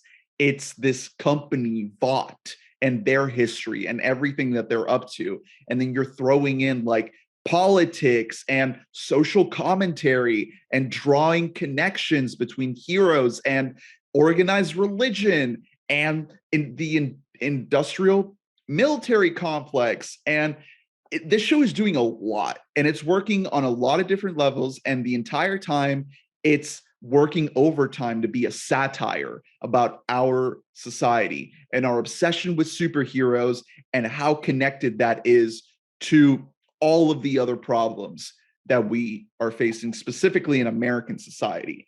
And season 3 is now built on that foundation that the first 2 seasons did. And specifically, when you look at season 2 and what that did with the Stormfront character and the literal Nazi that she was, you know, and you have this whole idea of like a Nazi superhero and the implications of that. Now they have that foundation to build on top of too. And the things that this is doing, the commentary that this show is making about the problems of white supremacy and of, you know, the fucking toxic masculinity in this country, and even touching on like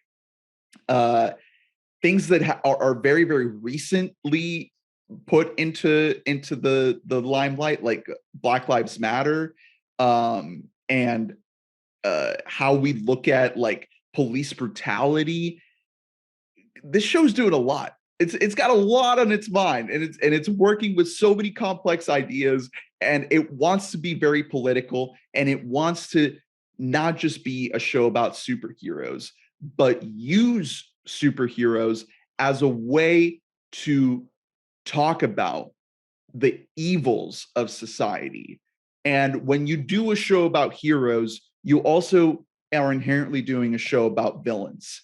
And this story is really working hard to make you see that villains and evil, it's all very connected. And when we fight evil historically and just overall throughout all of human history, it is all kind of the same evil. There is just this one evil force.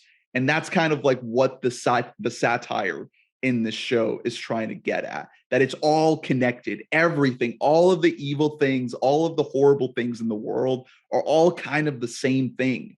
It's all one big evil. And the entire time, it is the most hilarious, it is the most gruesome, grotesque, over the top, bloody, crazy shit you've seen. There's nothing else like The Boys. It is fucking crazy. It kind of is a show. There's a lot of shows that just feel like they are kind of like living in this world of excess violence for the sake of excess violence without like really doing anything to actually add any kind of narrative weight.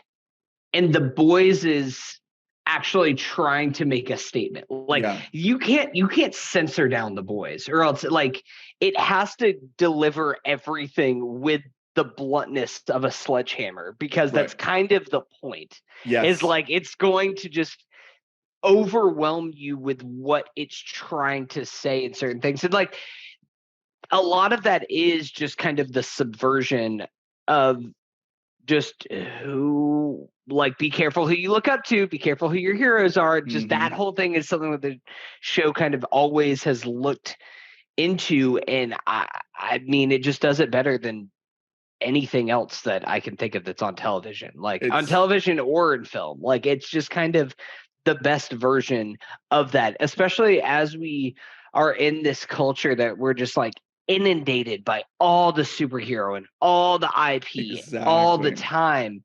That's what makes The Boys so special of a show, is that we're receiving this that is kind of like it is coming in like a fucking freight train of counterculture against everything that we have. Just like choo choo Disney Plus, here we go, coming through, like just gonna come in here and just completely dismantle this idea of the superhero that we're stuck with. It takes a lot of the established things of our superhero machine into its own world. Like obviously Marvel and DC don't exist in the world of The Boys, but it is directly commenting on those things. Like there's a joke in the very first episode that is directly riffing off of the Snyder Cut. Like if you know about the history of Justice League and the Zack Snyder cut of Justice League, the beauty of this joke is perfection, and not just directly riffing off of superhero things too, but just something like the what's her name, Caitlyn Jenner, Kylie Jenner, one of the Kardashians, or Khloe, one of those fucking Kardashian ladies that did the Pepsi commercial, the infamous Pepsi commercial, something like that is directly being parodied in this show. So no one is safe. No one is safe from The Boys. You know, anything that you do out there. You're talking about the Kendall Jenner, that's what it is. Yeah. That's it. Yeah. Yeah. And the way it's done is based on the journey of a specific character in this show. That's the beauty of this show too. It's not doing these things just to do them and just to poke fun at our society. It's doing all of them in the service of these characters and the journeys that they're on. And that's another thing about this season, is that it's doing a really good job at spinning all these plates of all these characters and adding more characters and making sure that we're invested in all of their journeys, because they all share similar goals of what they're trying to accomplish, but they're all doing it for their own reasons. And we need to understand those reasons based on what they've been through. And it's doing an excellent, excellent job at kind of building all of these character arcs up. So can't recommend it enough. I want to get into more specifics once you and Drew get a chance to watch it. The Boys, season 3, Prime Video.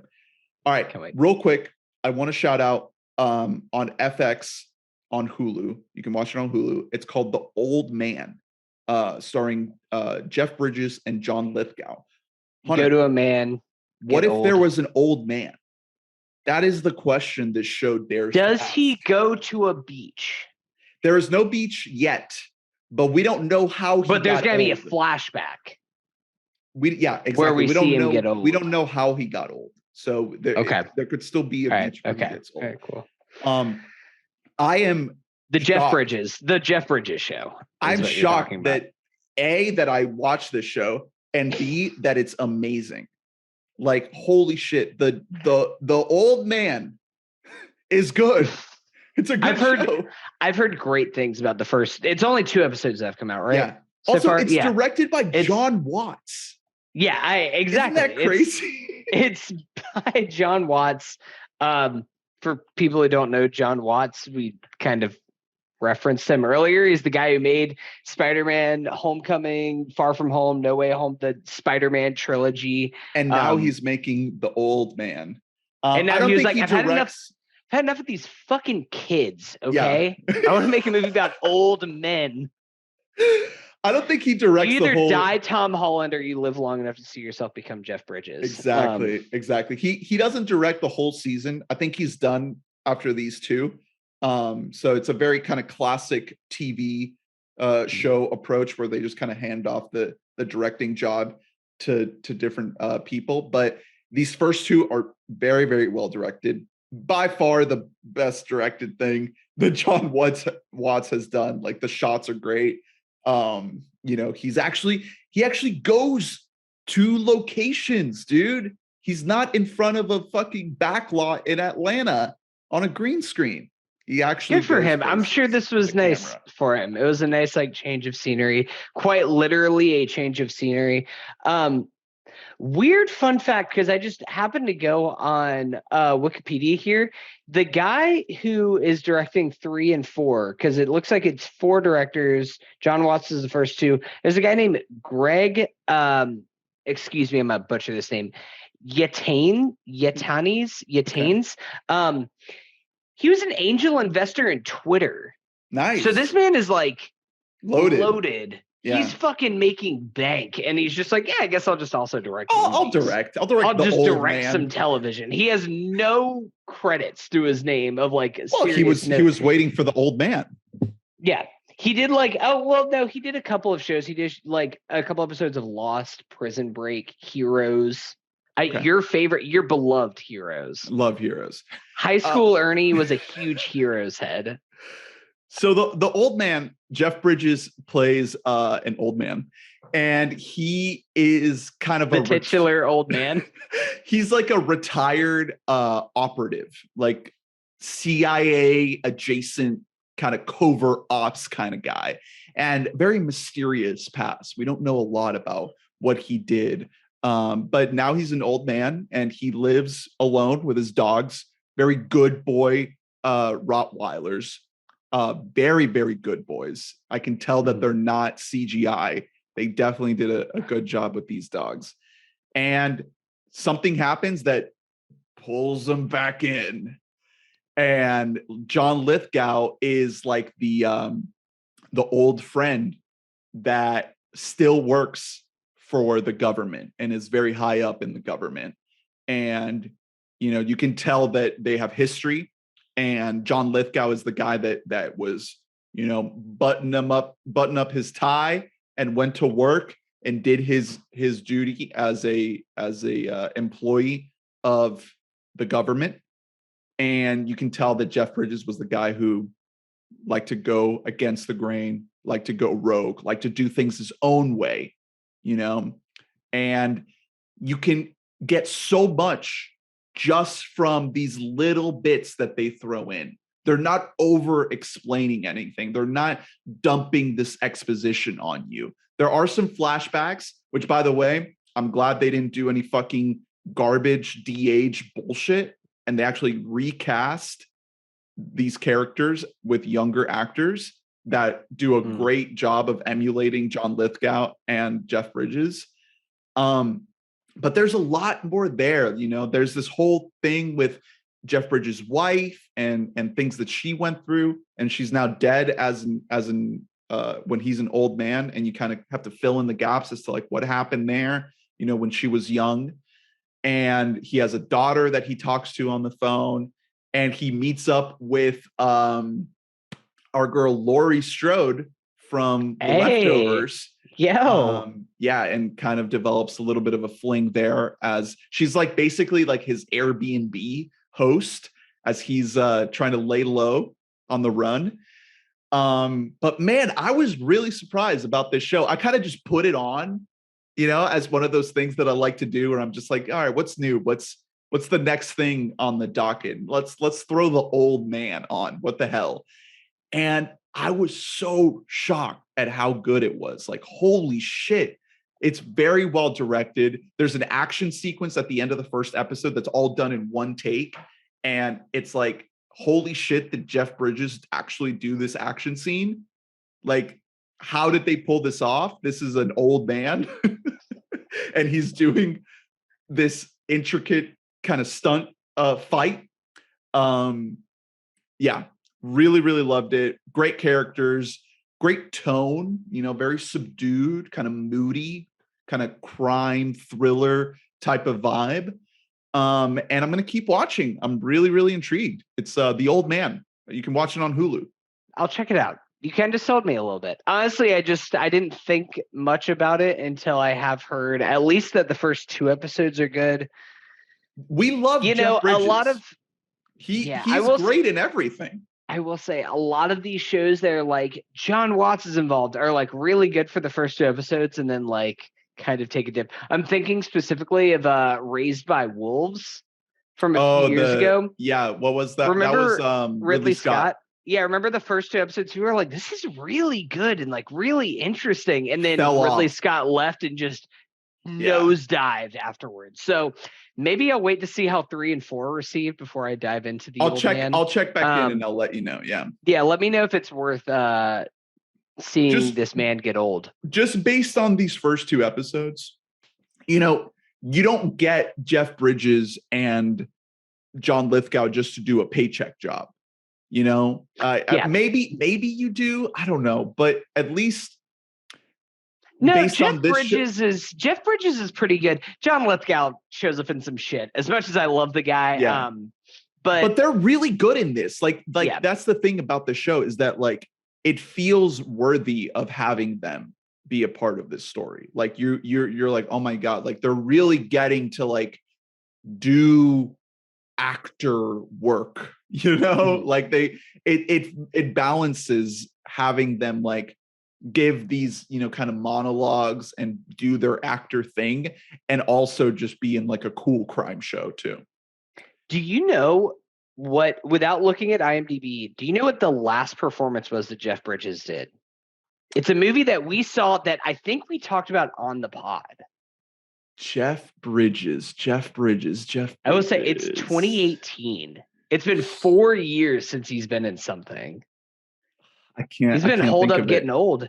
I can't think of it. Bad Times at the El Royale. Oh yeah, the Preacher Man. Movie? He plays the Preacher Man. That's right. Yeah, he was in that and Only the Brave, or I guess Only the Brave Kingsman back in 2017. Hell or High Water 2016. Jeff Bridges, like, he is always at least making choices in what he's doing. Yeah. He's in some shit, but like he's trying to do something. Like he's trying to actually make choices. Good. I'm glad that Jeff Bridges is back in our lives. The Old Man. I fucking love him. What if there was an old man? That's what we're trying to get to here. All right. Before we wrap up, we're going to talk about Better Call Saul, and we're going to clear out the board here for Hunter to share his full spoiler thoughts on Better Call Saul. So if you haven't watched Better Call Saul, goodbye. See you next week. We're going to get into thoughts on basically the whole show up until this point, because you have binged it entirely, right? So I have seen up until season 6. I have not seen the first half of season 6 because AMC is a fucking god-awful service, and they actively want you to not watch the shows that are on their network. They are actively like, hi, oh yeah, no, we have our own service. It's called AMC Plus. You can sign up. We'll be able to give you like all this AMC content, except for Better Call Saul. We actually don't have that on here. So our flagship title, are the one thing that you're tuning in here for, and we actually don't have that. But if you want to watch Darkman, the Sam Raimi film, sure, come on, check that out. You can watch it with ads. Even though I'm giving you $5 a month for your stupid fucking you're not service. a Fear the Walking Dead head? I did not know that show was still on, to be perfectly honest. Is what's his name still hosting it?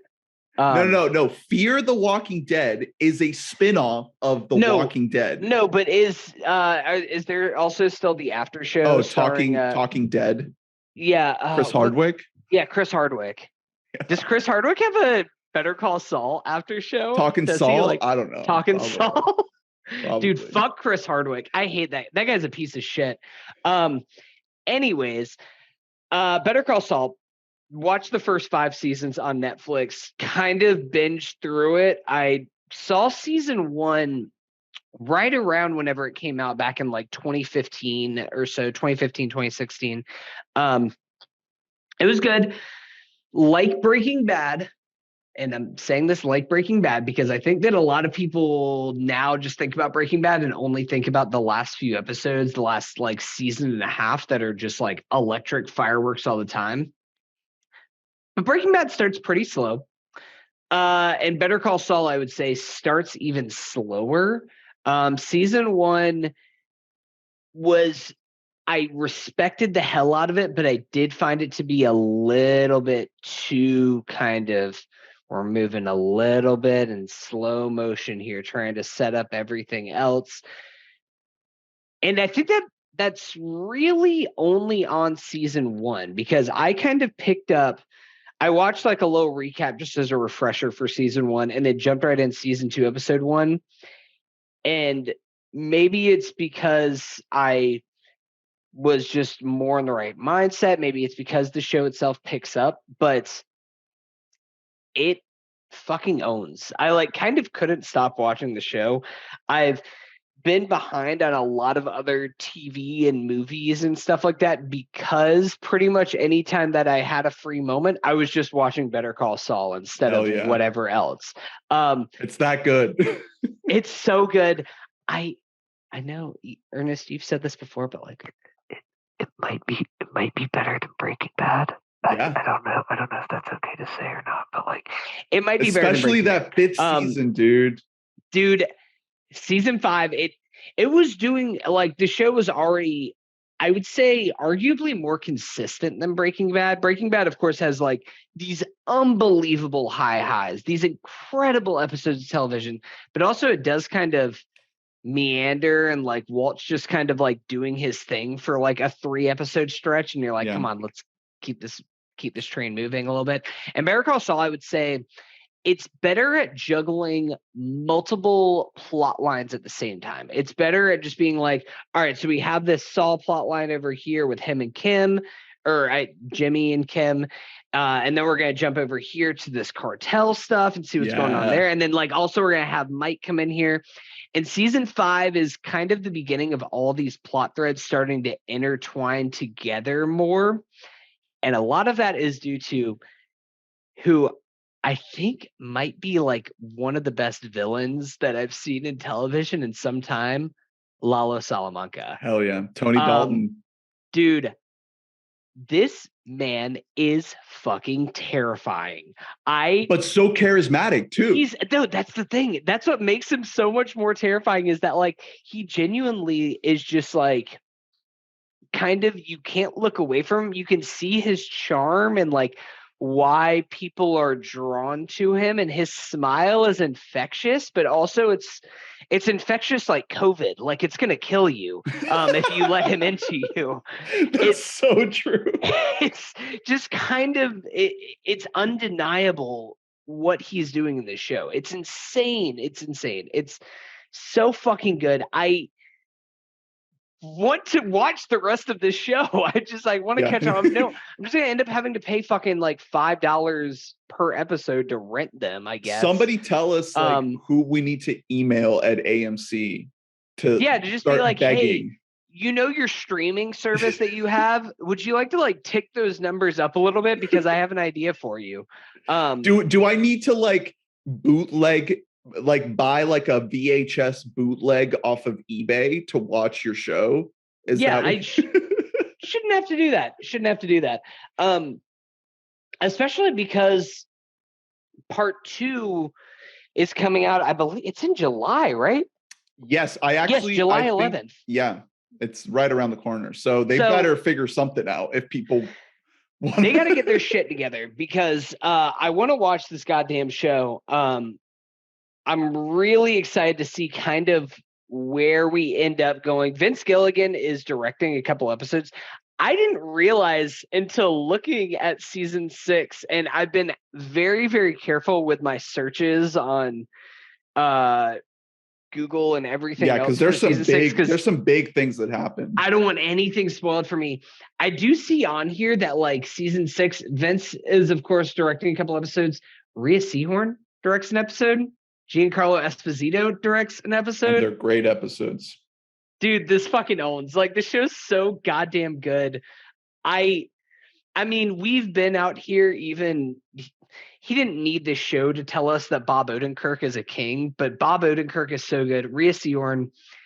Ray. I think it's just Ray. Oh, just Ray Seehorn? Yeah, Ray Seehorn. Yeah. I've just been saying her name wrong for forever, so excuse me, Ray.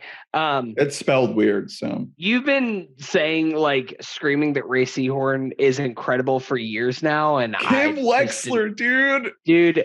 What is so going on with this girl? That moment in season 5 where they're like, Jimmy, I cannot be with you anymore. We have to just end this right now, or we get married. It's just like one of the best cuts. I was like, what? Or maybe it's 4 or 5. I can't remember if it's in 4 or 5, but like, it's just unbelievable, man. Everything that's just going on with her character, seeing Jimmy just kind of pull her down in his stew is kind of tragic, but also like they feed into each other in this really like, it's this toxic relationship that's like fun from the outside, but you can see it just destroying this person and like all of her moral standing that she once had. Well, that's the thing about this show, is that this character Kim Wexler is not in Breaking Bad, so we have no idea where she ends up. Is she dead? Mm-hmm. Is she off the grid? Is she in prison? We have no clue. So that is kind of the big driver of figuring out like where it ends up, because, you know, for all the other characters like Mike and Saul and Gus, we know where they end up because this is a prequel to Breaking Bad.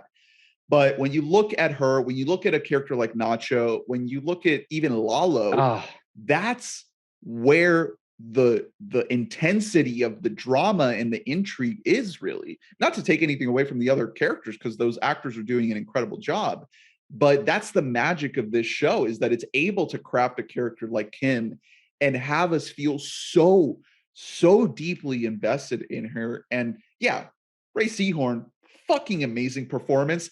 Please give her an Emmy. Dear God, who do I have to smooch? Like, this woman needs an Emmy, please. If she doesn't get one, I don't know what I'm gonna riot. Like, it is an incredible performance.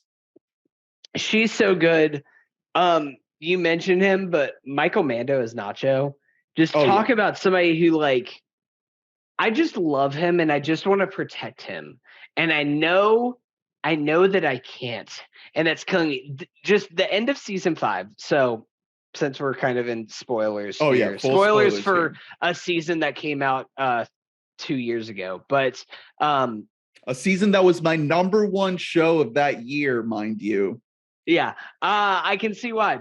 I don't remember what I had. I don't remember what shows came out in 2020, to be perfectly honest. But was it 2020 or 2019? Better Call Saul season 5 was 2020. I think it was a very close, like, TV is so good every year that it's always so close. I think this was the year of I May Destroy You. I think it was I May Destroy You. Yes, it was the year of I May Destroy You. No, so the end of season 5 is like some of the best like action direction that I've just seen in anything. Phenomenal. And it was on a TV show, not in a movie or anything. Like truly just like nail biting. Oh, the raid on the Wallow raid compound sequence. Yeah, no, it's just fucking amazing. It's exhilarating. Unbelievable. It's so well done that like it was it's funny. I started putting it on like from my computer, and I just had it on one of my monitors. And whenever I realized that the raid was happening, it was like pausing here, and we're gonna go move out to my living room and put this on the big screen. Because I was like, I need to give this the respect that it deserves. Not like sitting on one of my monitors here. I need to watch this actually like on a TV screen so I can fully appreciate everything that's happening here. And you're so worried for Nacho because you're just like, you know why he's in there and what he's trying to do. And you're like, he's fucked. He's not getting out of this. And then to see how Lalo gets out of it, it's like absolutely mind-blowing because you're not primed to think that like he is going to get out of it at all. And I mean, like you said, like there is this anxiety specifically around Kim and around Nacho that you just don't know. I just don't want them to die because I've just grown to love these people and something has to happen with them. Why are they absent for like this 3-year stretch of time during the events of Breaking Bad? I mean, I know Breaking Bad is mostly from the perspective of Walt and Jesse. So like that's Kim could just be back at home for all we know. But I doubt it. I'm gonna find a way to watch the first half.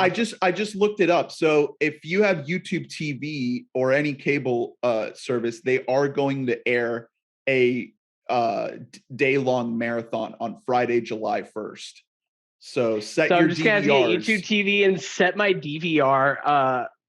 Cool fucking AMC Plus. Jesus, make it easier to watch your stupid show. I don't know. I'm gonna figure something out because I'm watching this before because we're gonna have like watch parties and like we're gonna have to do something for the end of the show because the show's so good. Like it truly is just like the best thing on TV. It really is one of the best things on TV. But it has lived up to the throne of Breaking Bad. Might surpass it for all we know. It really might. I'm hesitant to give it the 100% it has until seeing how it ends because Breaking Bad's ending is like perfection. Truly just one of the best TV show endings ever. Like the last 3 episode run of Breaking Bad is kind of as good as it can be done, especially for a show that's as popular as it is. So many shows, Game of Thrones, just completely fumble the bag and just honestly set the entire show back with their ending. And the fact that Breaking Bad was able to stick the landing so well. Mm-hmm. I'm not going to say I'm nervous because I have full faith in Vince Gilligan that he can do no wrong at this point. But I just want to see how he's going to deliver a satisfying ending when, again, this is a prequel. We are going to have these flash forwards to Gene, our boy Gene, just managing a Cinnabon, passing out in a Cinnabon. Well, I have a theory about that, but I can't quite share it because I don't want to give anything away. I know you've probably of what I've seen a little bit. Yeah, you've seen a little bit more in this. Well, they haven't shown any Gene stuff, which I'm curious about. Oh, really? Yeah, they haven't. But based on what happens, I have some theories that we'll get into at a later point. Okay. Yeah, no, I don't. I'm hesitant to talk too much more about this show because I want to get to the point where we've seen the same number of episodes. Well, I did before we wrap up. I want to get your take on Chuck because the end of Chuck, how he dies, the what's it called, Lantern? That episode, I think it's the season 3 finale. I really, really want to hear your thoughts on that because that episode, I think, was when I like went fully like Saul pilled. I was like, this is the best show on television. Like the way they build up to that moment, that entire season, just the fall of Chuck, incredible storytelling, like craftsmanship of the highest caliber. So I just need to hear what you think of that. So season 5 is incredible. It's all of season 3 that levels up in my mind because season 2 ends with just it basically ends with the Jimmy Chuck, like, this is the tide has been severed. Like, Chuck is just out. Chuck hates Jimmy. Despite this being his brother, despite Jimmy basically like really doing all that he could to take care of Chuck, Chuck just he hates him. And it's kind of like it's not completely not understandable, because you do get some like flashback moments to see that like this resentment has been building for years and years, and then Jimmy is just like, I'm going to do the same thing as you, Chuck. I'm going to become a lawyer, and kind of makes a mockery of his profession. So it makes sense in that way. But season 2 ends with Jimmy admitting that he is breaking the law, and Chuck recording him and trying to take him down. And then all of season 3 is just based around this central conflict. And you know that's going to blow up. It's just waiting for the matter of time. And it was interesting because I didn't know that he was necessarily going to die, but I knew that something was going to happen big with Chuck. And now it was interesting watching so many of these episodes, like kind of binging through them all, because the burning down of the house is like the seeds are planted all throughout that whole season, that like he's gonna die, the like lantern, the electricity, they keep just being like, you're gonna start an electrical fire, like all these kind of seeds are just laid there. And then how that actually pays off with that ending, he burns himself. It's tragic. Like, it truly is. That's kind of the thing that is most impressive about the show, is that you are able to empathize with everybody, like in some, even if it's in some kind of a sick, twisted way. And Breaking Bad, of course, is like incredible for this, almost to its detriment for some characters. And some people are like, Skylar's such a bitch, dude, she won't just let Walt like kill people and cook meth, which is a whole toxic side of the internet that we don't need to get into right now. But that's something that Vince and his whole team are so good at, is kind of threading the line of nothing is clear cut good or bad.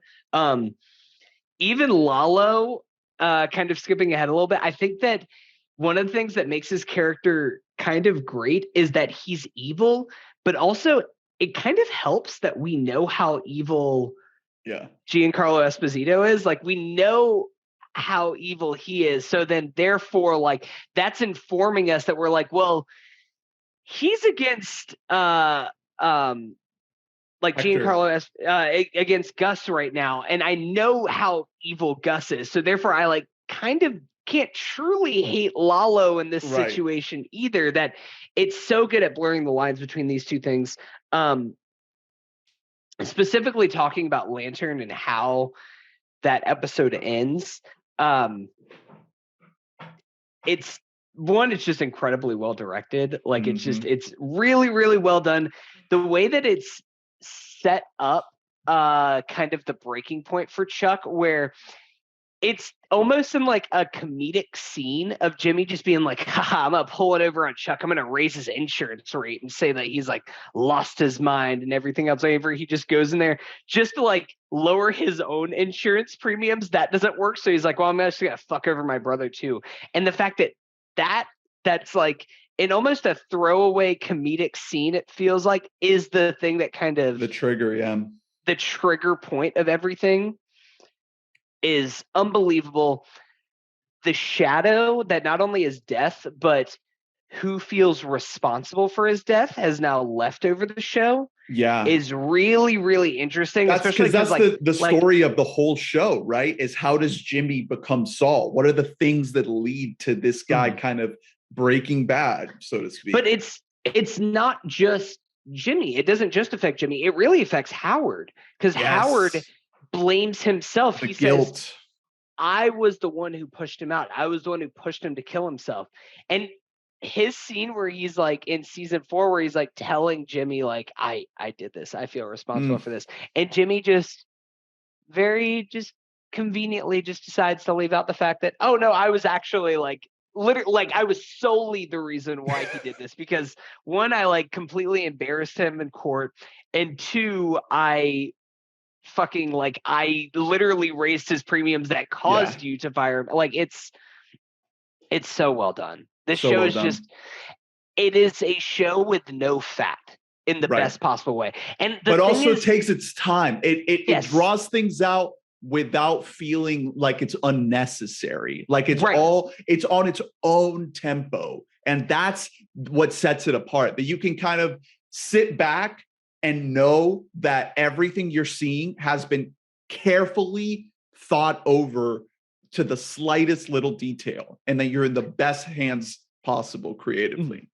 Everything is purposeful and intentional without everything feeling overly important.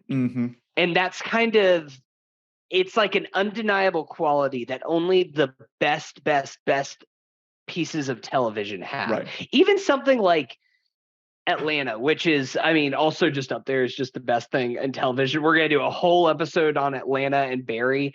But specifically with Atlanta, that is a show that meanders, not for the sake of meandering, but like it's kind of disinterested in telling a traditional television plot, an A plot, B plot. In any episode of Atlanta, it's just kind of, it's like we're beyond television. This, for all intents and purposes, it's still trying to be a TV show. It is still following the plot beats of a traditional television show, but it's doing that at the highest possible degree that you can. Yes, exactly. And that's what makes it so special. And there's things that tie in that you wouldn't expect. Like, I just want to shout out the Super Lab guy, the German guy. Oh, I'm totally Gail? blanking on. Oh, yeah. You're talking about Yeah, the German guy that's like the lead designer, the lead engineer on the Super Lab, which is a whole plot line that is amazing how the Super Lab is built. But that ties into like a little thing in season 6 that I really like. So it's all very intentional, like you said, very, very thought out. So yeah, that's Better Call Saul. Stick around for our thoughts on the final episodes as we get into the rest of the summer TV season. So thank you for listening. Thank you for sticking around. Please rate, review, and subscribe, like, and comment. Let us know what you thought of all the things that we talked about. Donate. Thank you, all you beautiful donors, for supporting everything that we do on this show. And check out WeBought.net for more episodes in all our archives. Next week, we will hopefully bring you a review of Atlanta and Barry, as mentioned. If not, we will have that big ol' grab bag episode recapping the year so far in pop culture 2022. And eventually we will get back to Robin. I promise you. I promise you. Any final thoughts, Hunter? No, TV and movies are good, turns out. Yes. Except for Lightyear. Lightyear is only mediocre. To infinity and beyond. To infinity and beyond. Thanks for listening. We love you. Bye-bye. Bye.